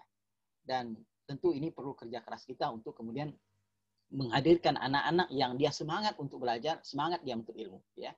Dan yang terakhir, kata Ustadz Didin Habiduddin, beliau mengatakan yang termasuk dengan generasi yang lemah itu adalah generasi yang lemah ekonominya, ya, generasi yang lemah ekonominya. Nah, tentu ayat ini, surah An-Nisa ayat 9 ini kan ada seorang orang tua yang ingin menginfakkan seluruh harta yang dia miliki kepada Rasulullah SAW. Maka Rasulullah mengatakan apa? Jangan. Ya, jangan kau infakkan semuanya. Maka kata orang tua, saya ingin infakkan setengahnya. Jangan juga, kata Rasulullah SAW. Maka kata orang tua ini, saya ingin menginfakkan sepertiganya. Nah, jadi baru kemudian Rasulullah mengizinkan. Nah, iwafillah, ini berkaitan dengan ekonomi. Ya, ini berkaitan dengan ekonomi, dengan warisan. Jadi ketika kita mewariskan mewariskan harta kepada anak-anak kita dan seterusnya, kita tentu ingin bahwa anak-anak kita itu kuat secara ekonominya. Nah, maka hari ini kalau kita bicara tentang ekonomi, ikhwafillah, ya, ayah bunda yang rahmati Allah SWT, maka bagaimana anak kita ajarkan entrepreneurship, ya, kita ajarkan kewirausahaan, ya. Dan saya yakin ayah bunda kami sudah mengetahui itu ada yang saya pahami, yang saya tahu itu ada kegiatan market day atau yang kita sebut dengan hari di mana anak-anak itu berwirausaha. Ini untuk apa? Agar mereka nanti ketika mereka selesai dari pendidikan ya atau kemudian menuntut ilmu, mereka punya keterampilan untuk berwirausaha. Mereka punya keterampilan untuk ekonominya secara mandiri ya. Tidak tergantung kepada orang lain. Nah, ini yang harus kita kedepankan. Dan bagaimana Rasulullah SAW ternyata adalah seorang entrepreneur. Ya. Rasulullah itu seorang entrepreneur. Umur 7 tahun dia sudah dilatih dengan mengembala kambing seperti itu. Umur 12 tahun sudah berdagang ke luar negeri, ke negeri Sam. Ini sangat luar biasa. Ya. Anak umur 12 tahun sudah dagangnya bukan lagi dagang dalam negeri, tapi jualannya udah jualan luar negeri. Gitu kan. Nah, hari ini bagaimana kita ingin anak-anak kita adalah juga kuat, tangguh secara ekonomi. Ya. Mereka mampu kemudian berwirausaha, mereka mampu kemudian mandiri, ya, sehingga tidak tergantung dengan orang lain.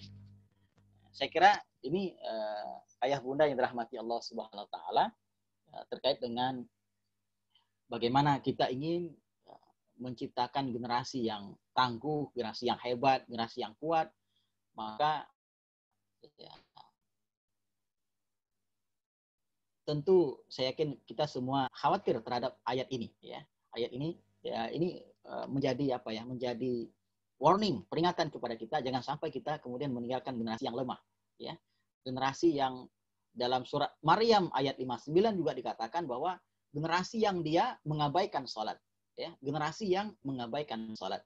Kalau anak kita sudah mohon maaf, sudah lemah akidahnya, lemah ibadahnya, otomatis juga lemah akhlaknya nanti, lemah ekonominya, lemah ilmu pengetahuan, maka yang terjadi adalah generasi-generasi yang akan kemudian membuat kita kita sedih seperti itu ya, membuat kita miris melihatnya, dan itu ada di sekitar kita hari ini. Maka jangan sampai kemudian seperti itu, maka mari kita bergandengan tangan, mari kita melaksanakan peran dan tugas kita masing-masing ya terkait dengan apa yang harus kita lakukan sebenarnya. Dan Allah Subhanahu wa taala sudah mengingatkan kita kepada di surat apa? Surah At-Tahrim ayat 6 ya. Ya ayyuhalladzina amanu qu anfusakum wa ahlikum nara. Wahai orang-orang beriman ya, jagalah dirimu ya, diri kita dan keluargamu dari apa? Dari api neraka. Nah, ini juga peringatan, warning kepada kita semuanya bahwa kita sebagai orang tua, ya, sebagai pemimpin, maka kita bertanggung jawab terhadap diri kita, terhadap istri kita, dan juga anak-anak kita. Ya. Kenapa? Karena kita tidak ingin menjerumuskan mereka ke jurang api neraka. Kita tidak ingin. Ya. Maka kita ingin tentu bagaimana diri kita, ya, anak kita, istri kita juga sama-sama masuk ke dalam surganya Allah Subhanahu wa taala. Nah, sebelum saya tutup presentasi saya ini ya. Sebenarnya masih banyak nih saya sudah siapkan, cuman saya kira mohon maaf tadi terima kasih juga Bu Is ya yang alhamdulillah beliau bisa berbagi materi tentang bagaimana mendidik anak yang hebat, anak yang tangguh ya. Kita tadi sudah banyak disampaikan tentang bagaimana mendidik dari sisi psikologinya ya. Jadi sebelum saya mengakhiri presentasi saya ingin mengatakan bahwa dalam sebuah buku Robohnya Surau Kami, ya Robohnya Surau Kami, saya lupa pengarangnya itu. Yang jelas ini cerita yang novel ini sangat terkenal sekali ya. Jadi di dalam novel itu diceritakan ada seorang bapak ya, seorang Pak Haji namanya. Saya sebut namanya Haji Soleh. Haji Soleh namanya. Mohon maaf kalau ada yang sama dengan namanya Soleh gitu ya. Jadi Haji Soleh ini protes dia kepada Allah Subhanahu wa taala. Ya. Kenapa? Kenapa dia protes? Karena dia dimasukkan ke dalam nerakanya Allah Subhanahu wa taala. Protes dia kepada Allah Subhanahu wa taala, ya. Maka kemudian dipanggillah Haji Soleh ini di hadapan Allah Subhanahu wa taala. Benar, Anda yang bernama Haji Soleh? Betul, saya yang bernamanya Haji Soleh. Ya. Apakah Anda beragama Islam? Ya, saya seorang Muslim. Ya. Apakah Anda bersyahadat? Ya tadi ya, bersyahadat. Ya, saya seorang Muslim. Apakah Anda senantiasa melaksanakan sholat 5 waktu? Ya, saya selalu melaksanakan sholat 5 waktu. Dan tidak hanya itu, saya melaksanakan di rumah, di masjid. Saya senantiasa berjamaah di masjid. Apakah Anda melaksanakan puasa di bulan Ramadan? Iya, saya senantiasa berpuasa di bulan Ramadan. Dan bukan hanya puasa di bulan Ramadan yang saya kerjakan. Saya melaksanakan juga puasa sunnah. Ya. Apakah Anda melaksanakan atau menunaikan zakat? Iya, saya menunaikan zakat. Apakah Anda kemudian melaksanakan haji ke Baitullah? Iya, saya melaksanakan haji ke Baitullah. Ya.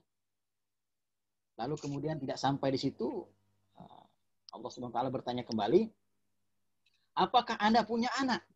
Nah, ini Anda punya anak. Iya, saya punya anak. Apakah Pak Haji sudah mendidik anak Pak Haji dengan benar, ya, untuk menjadi anak yang soleh? Nah, ini mohon maaf, katanya saya lupa mendidik anak saya. Apakah Pak Haji sudah anaknya untuk kemudian mendirikan sholat? Bapaknya itu sholat tuh. Waduh, saking saya sibuk kerja, saya nggak bisa lagi mendidik anak untuk mengajak mereka untuk sholat. Apakah Pak Haji memiliki anak perempuan? Ya, saya memiliki anak perempuan. Apakah anak Pak Haji menutup aurat? Aduh, kata Pak Haji, saya lupa. Ya, kata Pak Haji, saya lupa. Karena saking sibuknya dengan urusan dunia, maka sibuk dia kemudian dengan dunia itu dan lupa kemudian mendidik anak-anaknya. Ya, oke, kalau gitu anak Pak Haji sekarang sedang ada di neraka. Jadi Pak Haji sekarang ikut ke nerakanya Allah Subhanahu wa taala. Ya. Nah, ihwafillah, ayah bunda yang rahmati Allah Subhanahu wa taala, ini sekelumit kisah dalam novel robohnya surau kami. Ini juga adalah sebuah tamsil gitu ya, sebuah peringatan kepada kita bahwa kita ini adalah pemimpin, ya. Seorang ayah adalah pemimpin. Ar-rijalu qawwamuna 'alan nisa, ya. Atau kullukum ra'in wa kullukum mas'ulun an ra'iyati. Setiap dari kita adalah pemimpin dan setiap dari kita akan dimintai pertanggungjawabannya oleh Allah SWT. Maka ayah bunda yang dirahmati Allah SWT, mari kita melaksanakan tugas dan fungsi kita masing-masing, ya. Kita wujudkan generasi yang hebat, generasi yang tangguh, generasi yang kuat, yang kelak mereka sebagaimana disampaikan ataupun doa yang sering kita ucapkan dalam Quran surat Al-Furqan, ya, Rabbana hablana min azwajina wa dzurriyyatina qurrata a'yun waj'alna lil muttaqina imama. Ya Allah, ya Tuhan kami, anugerahkanlah kepada kami, ya, pasangan kami dan keturunan kami sebagai penyenang hati kami, sebagai penyenang hati kami, qurrata ayun, dan jadikanlah kami pemimpin bagi orang-orang yang bertakwa. Nah, kita ingin mewujudkan generasi yang kuat, generasi yang hebat, generasi yang tangguh, dan bukan hanya itu juga, kita ingin juga mereka menjadi anak-anak yang menjadi pemimpin kelak bagi orang-orang bertakwa kepada Allah Subhanahu wa taala. Saya kira ini yang bisa saya sampaikan. Terima kasih sekali lagi kepada para narasumber, Ibu Iris, dan juga dari Dinas Pendidikan, Pak Yuswardi yang sampai saat ini masih bergabung, ya. Terima kasih banyak. Dan juga kepada ayah bunda yang tetap setia, ya, untuk bergabung di Zoom ini. Syukran jazakumullah, ya, atas segala perhatiannya. Ya, alhamdulillah ini saya mengisolasi diri saya sendiri. Ya, isolasi, ya. Insyaallah. Ya. Ya. Dan ya tadi diawali dengan pantun, saya tutup dengan pantun ini. Pergi ke umur kan kaki kan ini, ya, tidak kelupaan mau ambong, presentasinya cukup sampai di sini. Lain waktu, lain kesempatan kita sambung. Ya. Sungguh indah kembang dahlia. Cakep. Dekat. Cakep. Sungguh indah kembang dahlia tumbuh dekat rumah di samping batu. Ya. Wabillahi taufiq wal hidayah. Assalamualaikum warahmatullahi wabarakatuh. Waalaikumsalam warahmatullahi wabarakatuh. Syukran jazakallah kepada Pak Riswanto yang sudah memberikan uraian materinya ya. Adapun poin yang sangat 4 hal yang sangat penting tadi untuk menjadikan generasi yang hebat, yang kuat, yang tangguh ya. Yang pertama, yang fondasi adalah tadi akidah, ibadah, ilmu dan ekonomi ya buat anak-anak kita. Jadi semuanya berproses, kita semua ayah bunda, guru, ya, sekolah juga berproses, beradaptasi dalam menghadapi pandemi ini. Semoga anak-anak kita juga karena memang peran orang tua lebih banyak di rumah mendampingi anak-anak, berarti otomatis juga kita selaku orang tua, selaku guru juga harus meningkatkan keimanan dan ketakwaan kita, karena itu akan berimbas kepada anak-anak kita. Baik, tadi ada di chat ya sebelum kita akhiri karena waktu juga ya, karena ada nanti sesi untuk SMP, jadi Bu Is ini tidak hanya nanti dengan Pak Riswanto ini tidak hanya ngisi yang untuk SD, nanti akan ada sesi buat SMP juga. Nah, jadi mungkin sebelum itu ada yang chat tadi untuk bertanya Bu Is terkait dengan bagaimana pola komunikasi itu dari orang tua siswa kelas 1 kalau nggak salah, Bu Bella yang menanyakan mungkin bagaimana pola komunikasi yang baik kepada anak. Mungkin yang lain kalau seandainya ingin bertanya juga boleh dipersilakan sebelum nanti kita tutup, kita beri waktu kurang lebih 10 menit lagi. Mungkin langsung Bu Is ada yang menanyakan masalah komunikasi. Ya, baik. Terima kasih Ustazah Hernita. Anak-anak usia kelas 1 itu kan dia relatif bisa secara lancar ya. Setiap komunikasi juga mereka sudah mulai paham gitu. Nah, sebenarnya komunikasi yang seperti apa kemudian yang dianjurkan yang efektif untuk anak-anak gitu ya. Tadi sebelumnya saya sampaikan kita tahu dulu apa yang mereka pikirkan sama apa yang mereka rasakan gitu ya. Sebenarnya ini semacam pintu gerbang untuk kita bisa menyampaikan atau kita mengukur gitu. Jadi apa yang ingin kita sampaikan ini tersampaikan ke anak-anak. Jadi penting kita tahu dulu apa yang mereka pikirkan atau apa yang ingin mereka sampaikan, apa yang mereka rasakan gitu ya. Nah, sebaiknya ketika berkomunikasi dengan anak-anak, mereka kan memang secara tahap perkembangannya mereka sangat kuat sekali perilaku modeling ya. Modeling itu artinya peniru ulung gitu. Kemudian mereka juga masih tingkat curiosity atau tingkat keingintahuannya itu sangat besar. Itu kalau anak-anak gitu ya. Jadi kadang tuh rumah tuh jadi berantakan atau misalnya kalau kelas 1 mungkin nggak ada lagi ya. Tadi kalau PAUD itu kan dinding dicoret-coret gitu ya. Jadi kalau ayah bunda itu mungkin dindingnya itu ada peninggalan-peninggalan gitu ya, dicoret-coret. Itu sebenarnya itu mengembangkan kemampuan motorik halus anak-anak gitu ya. Nah, kemudian sebenarnya komunikasi yang dianjurkan adalah komunikasi yang positif. Yang seperti apa komunikasi yang positif? Ya, yang menghadirkan nuansa-nuansa yang positif, termasuk kata-kata yang kita sampaikan adalah kata-kata yang positif. Nah, ini kadang memang sifatnya instan gitu. Ketika kita misalnya sedang marah gitu ya, kan komunikasi yang tersampaikan relatif komunikasi yang negatif gitu ya. Nah, ini memang perlu diatur, dikelola seperti itu ya terkait dengan komunikasi. Kemudian biasanya ketika kita ingin menyampaikan anak, apa sih yang lebih efektif medianya? Sebenarnya kita masuk ke dunia anak gitu ya. Dia lagi bermain, kita ajak kita masuk ke dalam dunia main anak. Bahkan dalam dunia psikologi itu bermain dirikan sebagai terapi gitu. Jadi untuk anak-anak yang punya masalah gangguan perilaku gitu ya, atau misalnya anak punya trauma ya, trauma misalnya ada beberapa yang mohon maaf anak-anak yang pernah mengalami kekerasan seksual gitu ya, itu mereka sulit sekali untuk mengeluarkan apa yang mereka rasakan, apa yang mereka emosi mereka itu sangat sulit untuk dikeluarkan.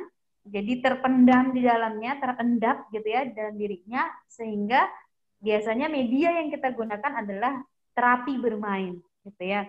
Nah, ini juga bisa diterapkan ketika kita untuk meningkatkan bagaimana ketika anak kita ingin menyampaikan sesuatu kepada anak yang komunikasi itu kan tidak hanya sifatnya lisan ya, banyak komunikasi nonverbal juga bisa dari gesture kita juga gitu ya. Jadi ketika kita berkomunikasi ya tatap matanya misalnya, ibaratnya badan kita juga seimbang ketika bicara dengan dia gitu. Jadi kita hargai benar-benar anak gitu ya.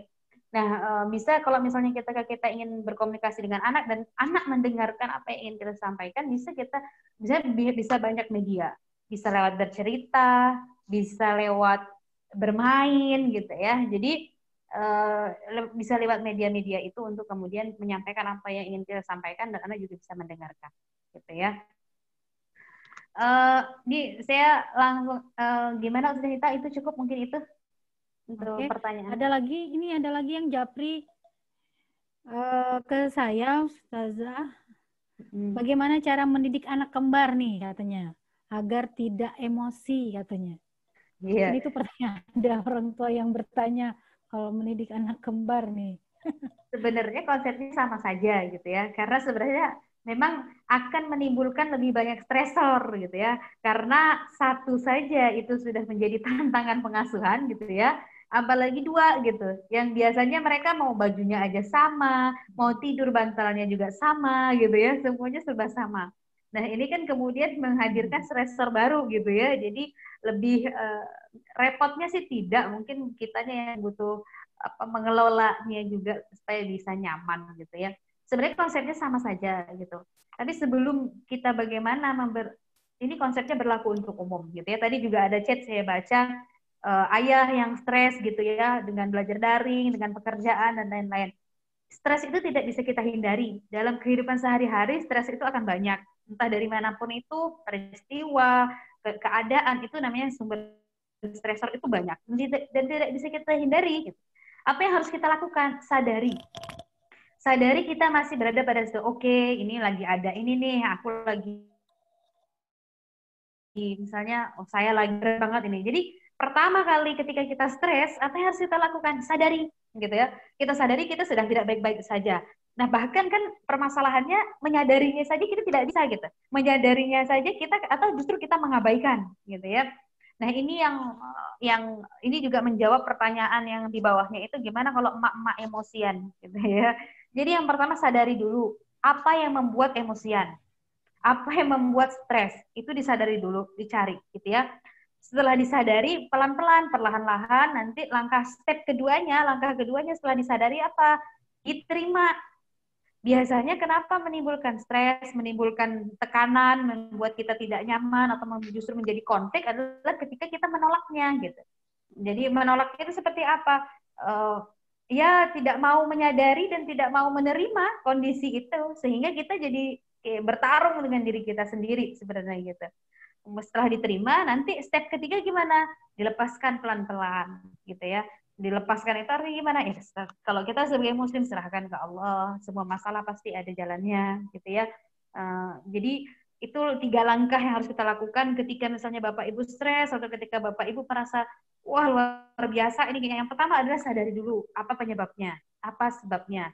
Begini juga kita terapkan ke anak-anak. Ketika anak-anak mulai rewel, kita cari dulu apa yang membuat anak ini rewel. Jadi kita cari alasannya. Setelah itu keduanya baru mulai setelah menyadari, menerimanya. Oh anakku rewel karena misalnya hari ini aku juga nggak tenang, aku juga cemas hari ini.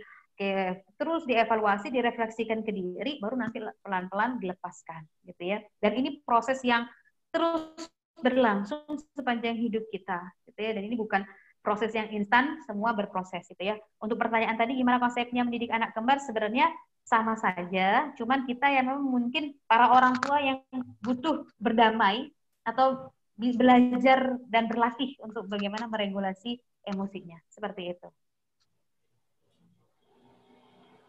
Ya, bagaimana Bunda yang bertanya? Insya Allah. Dan saya yakin yang lain juga sebenarnya masih banyak yang ingin bertanya nih. Silakan, masih ada 5 menit lagi. Kalau ada yang bertanya ke Pak Ariswanto ataupun ke Bu Is, silakan. Nah, ini ada yang bertanya nih. Gimana kalau anak sering rebutan mainan, terkadang saling mukul dan gigit, hehe, tapi jarang ini cara nasihati mereka yang mudah dimengerti katanya. Bu Is. Sebenarnya ketika anak melakukan kesalahan gitu ya, itu sebenarnya sebagai peluang untuk kita membantu mereka untuk menyelesaikan masalah.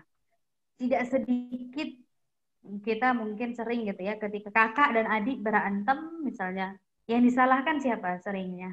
Kakak gitu ya, karena kakak udah besar gitu, harusnya kakak udah paham dong dengan ini gitu. Ya.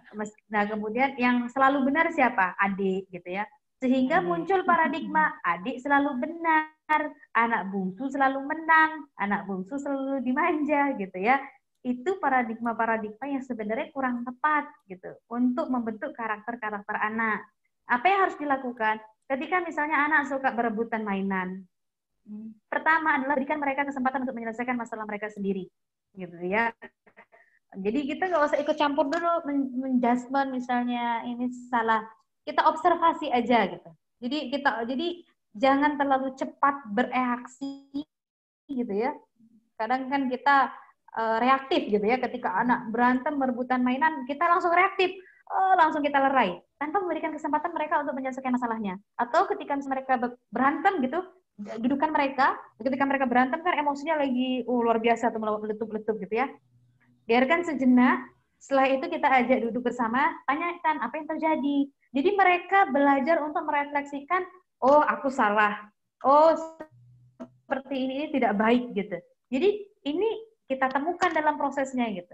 Jadi ketika misalnya langsung kita cut gitu kan, atau misalnya kita langsung kita yang memberitahu, kan abang ini salah dan semacamnya. Jadi tidak memberikan kesempatan untuk anak belajar, dan anak tidak belajar dari kesalahan, gitu ya. Jadi memberikan mereka kesempatan untuk tumbuh tetap dengan pendampingan orang tua, gitu. Begitu, Ustazah. Oke, masih ada lagi kayaknya Bu Is yang mau bertanya nih. Saya ingin bertanya, ada lagi nih, baguskah apabila mendidik anak dengan cara reward dan punishment? Jadi memberikan reward atau punishment. Reward dan punishment. Mungkin di sekolah juga gitu ya. Reward dan punishment seperti apa? Karena reward dan punishment ini kan banyak macamnya ya. Punishment yang sifatnya fisik, memukul, mencubit, itu yang tidak dianjurkan, gitu ya. Tapi sebenarnya masih bisa diterapkan, dan itu memang beberapa itu bisa untuk meningkatkan perilaku anak, misalnya untuk meningkatkan kedisiplinan gitu ya. Mungkin punishment-nya seperti apa?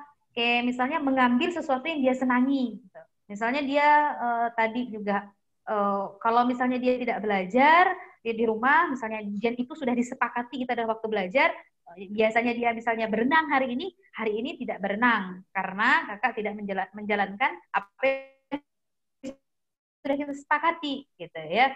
Jadi ada aturan, ada punishment-nya ini lebih kepada hal-hal yang biasanya membuat kesenangannya gitu ya. Atau yang tidak dianjurkan adalah yang sifatnya fisik gitu ya. Karena menimbulkan ya tadi permasalahan psikis yang lainnya gitu. Nah, tadi juga ada pertanyaan gimana kemudian mengatur belajar anak yang habitnya belum terbentuk gitu ya. Yang pertama adalah bagaimana ketika misalnya suasana di rumah juga kita suasanakan ada tidak ketat gitu ya. Kita juga harus menyesuaikan gitu dengan kondisi anak, justru jangan tambah anak-anak itu terbeban gitu. Ya misalnya kita sepakati aja, Dek atau Nak, waktu belajar itu dari jam segini sampai jam segini. Dan itu anak-anak kita ajak, kita libatkan mereka secara sadar gitu ya. Ya secara sadar itu mereka kita libatkan secara penuh gitu. Jadi kalau ini salah satu cara atau tips kemudian bisa membentuk habit tuh. Jadi suasananya disuasanakan gitu. Tapi tentu dengan menyenangkan dan lingkungan yang suportif. Terima kasih Ustazah Nita.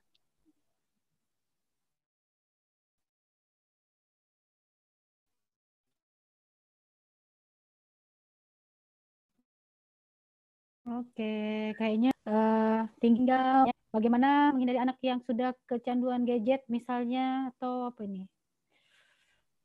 Tidak terlalu banyak main game dan sebagainya. Sebenarnya nanti kalau ada kesempatan lagi nanti kita ada spesial misalnya untuk bagaimana mengatur pengasuhan anak-anak dalam ya game ya. Kalau sekarang kalau nggak salah itu ada materinya Ibu Eli Risman ya, kalau nggak salah. Nah, banyak main game. Sebenarnya ketika kita kaitan dengan game itu kayaknya semua itu problem orang tua gitu ya. Anak-anak setelah pandemi ini ternyata justru lebih addict dengan yang namanya gadget gitu ya. Nah, jadi ini menjadi tantangan orang tua. Mungkin kita perlu sepakati dengan anak gitu ya. Perlu sepakati dan perlu ada diskusi lebih jauh dengan anak gitu ya. Karena dan ini kesepakatan yang sadar secara penuh untuk kita bahas secara bersama-sama di dalam keluarga. Kenapa? Misalnya kita melarang anak kita untuk main HP, tapi justru ayah bundanya main handphone di depan anaknya. Nah, ini kan kesepakatan-kesepakatan yang tidak konsisten. Atau misalnya kesepakatan-kesepakatan yang justru jadi bumerang untuk orang tua sendiri gitu. Jadi ketika misalnya kita melarang anak orang tua kita, bahkan ada menarik gitu. Jadi anaknya itu minta main handphone, untuk apa nak main handphone? Ya aku mau bekerja gitu. Aku bekerja dengan handphone ini gitu. Kira-kira anak-anak kecil gitu tuh bisa dapat wawasan yang handphone itu untuk bekerja. Kira-kira dari mana? Ya pasti dari ayah bundanya yang kemudian mungkin cara orang tua untuk menghindari supaya anaknya tidak main gadget, kita berharap anak kita paham gitu ya. Ayah bunda memegang handphone untuk apa? Untuk kerja gitu. Tapi anak-anak belum bisa memahami hal itu. Mungkin anak SD kelas 5, kelas 6 udah paham. Tapi yang kelas 4 ke bawah mungkin agak sulit karena mereka akan belajar yang ya dari kebiasaan gitu ya, dari apa yang mereka lihat, apa yang mereka saksikan gitu. Nah, sebaiknya kalau kaitannya dengan gadget gitu ya, sebelum anak-anak itu masuk ke ranah addict, jadi kecanduan gitu ya, karena gadget ini kan tidak hanya sebatas perilaku yang dipengaruhi, tapi juga struktur otak, fungsi otak juga akan dipengaruhi ya karena gadget ini. Nah, Mas, baiknya kita prinsipnya tegas gitu ya dengan anak-anak untuk kaitannya dengan gadget, ya kita diskusikan butuh berapa, misalnya sekolah daring butuh menggunakan handphone, berapa lama gitu ya. Untuk anak-anak di bawah 10 tahun mungkin 2-3 jam itu udah termasuk maksimal gitu ya. 2-3 jam. Dan itu ya bisa jadi menjadi tantangan kita gitu ya. Jadi dibuat kesepakatan di rumah untuk kaitannya dengan gadget karena dampaknya ini luar biasa. Ya mungkin bisa jadi kita bahas tentang gadget itu sendiri itu nanti mungkin di satu sesi karena itu pembahasannya cukup kompleks dan cukup luas gitu saja, Nita.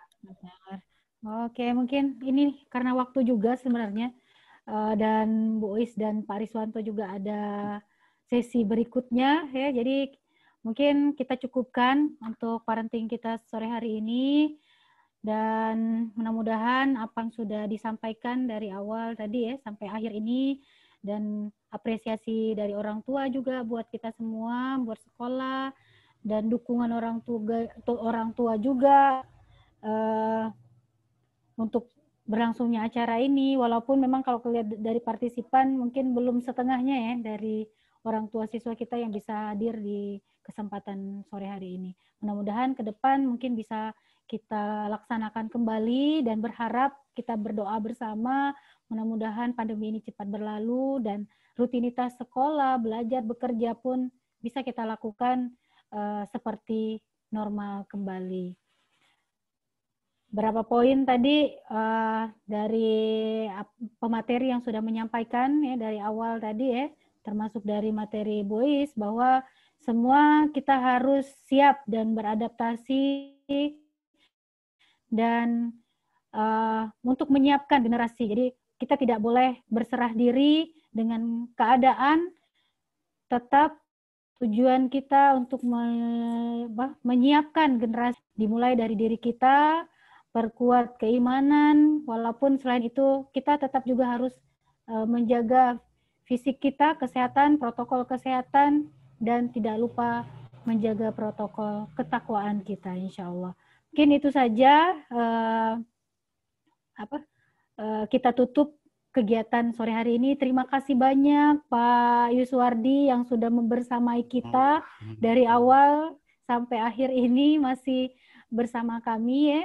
Mudah-mudahan Dinas Pendidikan juga senantiasa mendukung kami, SDIT Bina Insani, ke depan akan semakin lebih baik lagi dan mudah-mudahan semakin banyak prestasi yang bisa kita berikan ya buat Kabupaten Belitung ini. Amin. Dan Ibu Ais, terima kasih juga atas waktunya, materinya, dan sebagainya. Pak Riswanto yang sudah juga membersamai kita. Kita akhiri, Ayah Bunda, dengan kita sama-sama melafazkan lafaz hamdalah. Alhamdulillahirrabbilalamin. Subhanakallahumma wa bihamdika asyhadu an la ilaha illa anta astaghfiruka wa atubu ilaik. Terima kasih. Mohon maaf atas segala kekurangannya. Saya akhiri, billahi taufik wa hidayah. Assalamualaikum warahmatullahi wabarakatuh. Waalaikumsalam warahmatullahi wabarakatuh.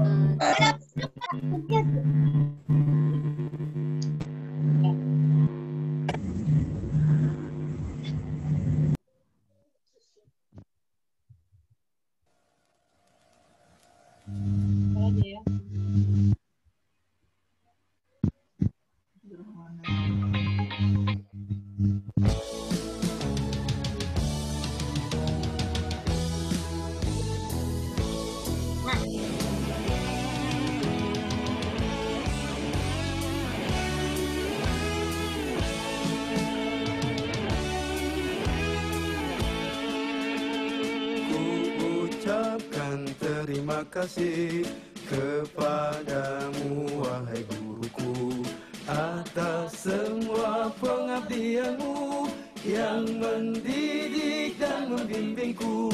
Ku ucapkan terima kasih kepadamu wahai guruku atas semua pengabdianmu yang mendidik dan membimbingku. Tercinta engkau pelita, guruku tercinta kau pahlawan bangsa. Guruku tercinta engkau pelita, guruku tercinta kau pahlawan bangsa.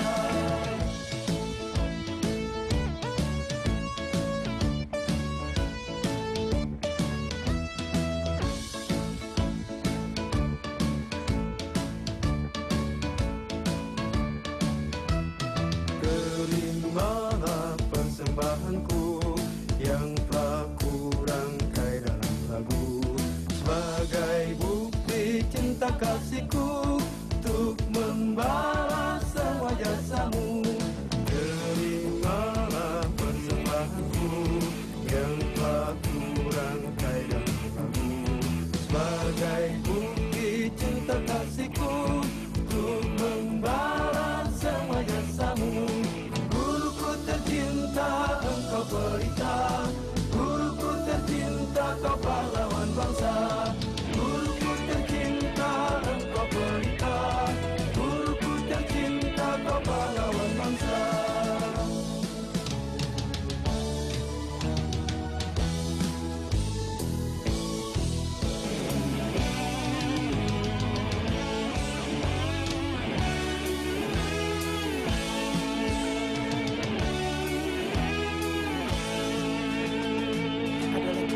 Gelap menjadi terang. Tentara ilmu merona indah dari sanubari. Adalah senyum cerah yang memancar.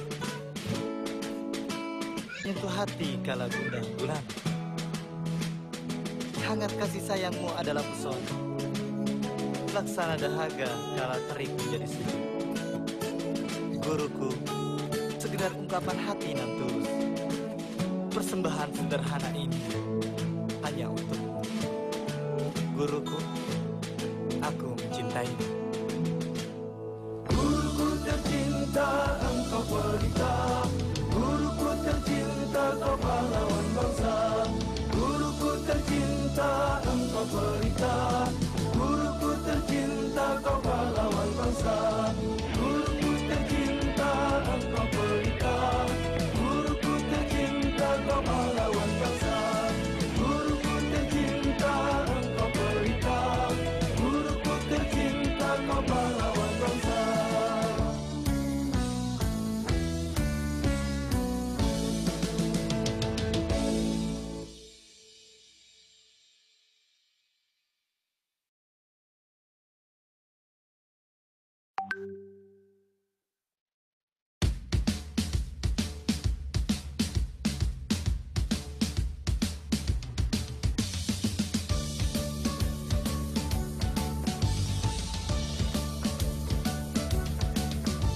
Kami guru-guru SIT Indonesia senang berbagi serta siap bekerja sama.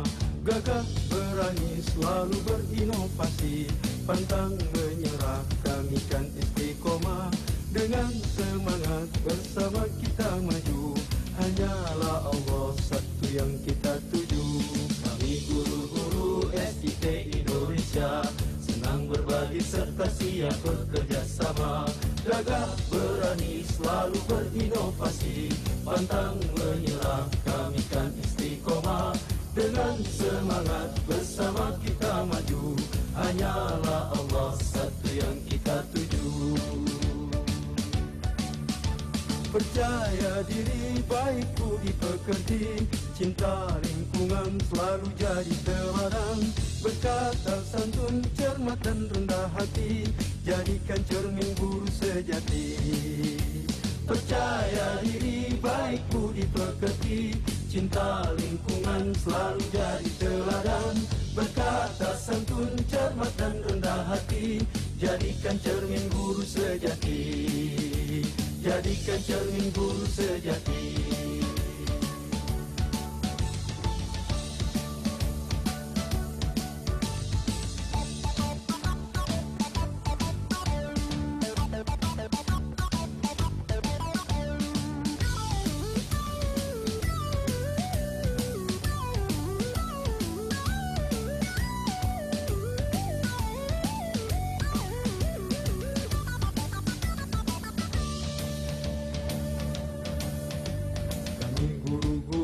SIT Indonesia senang berbagi serta siap bekerja sama. Gagah berani selalu berinovasi.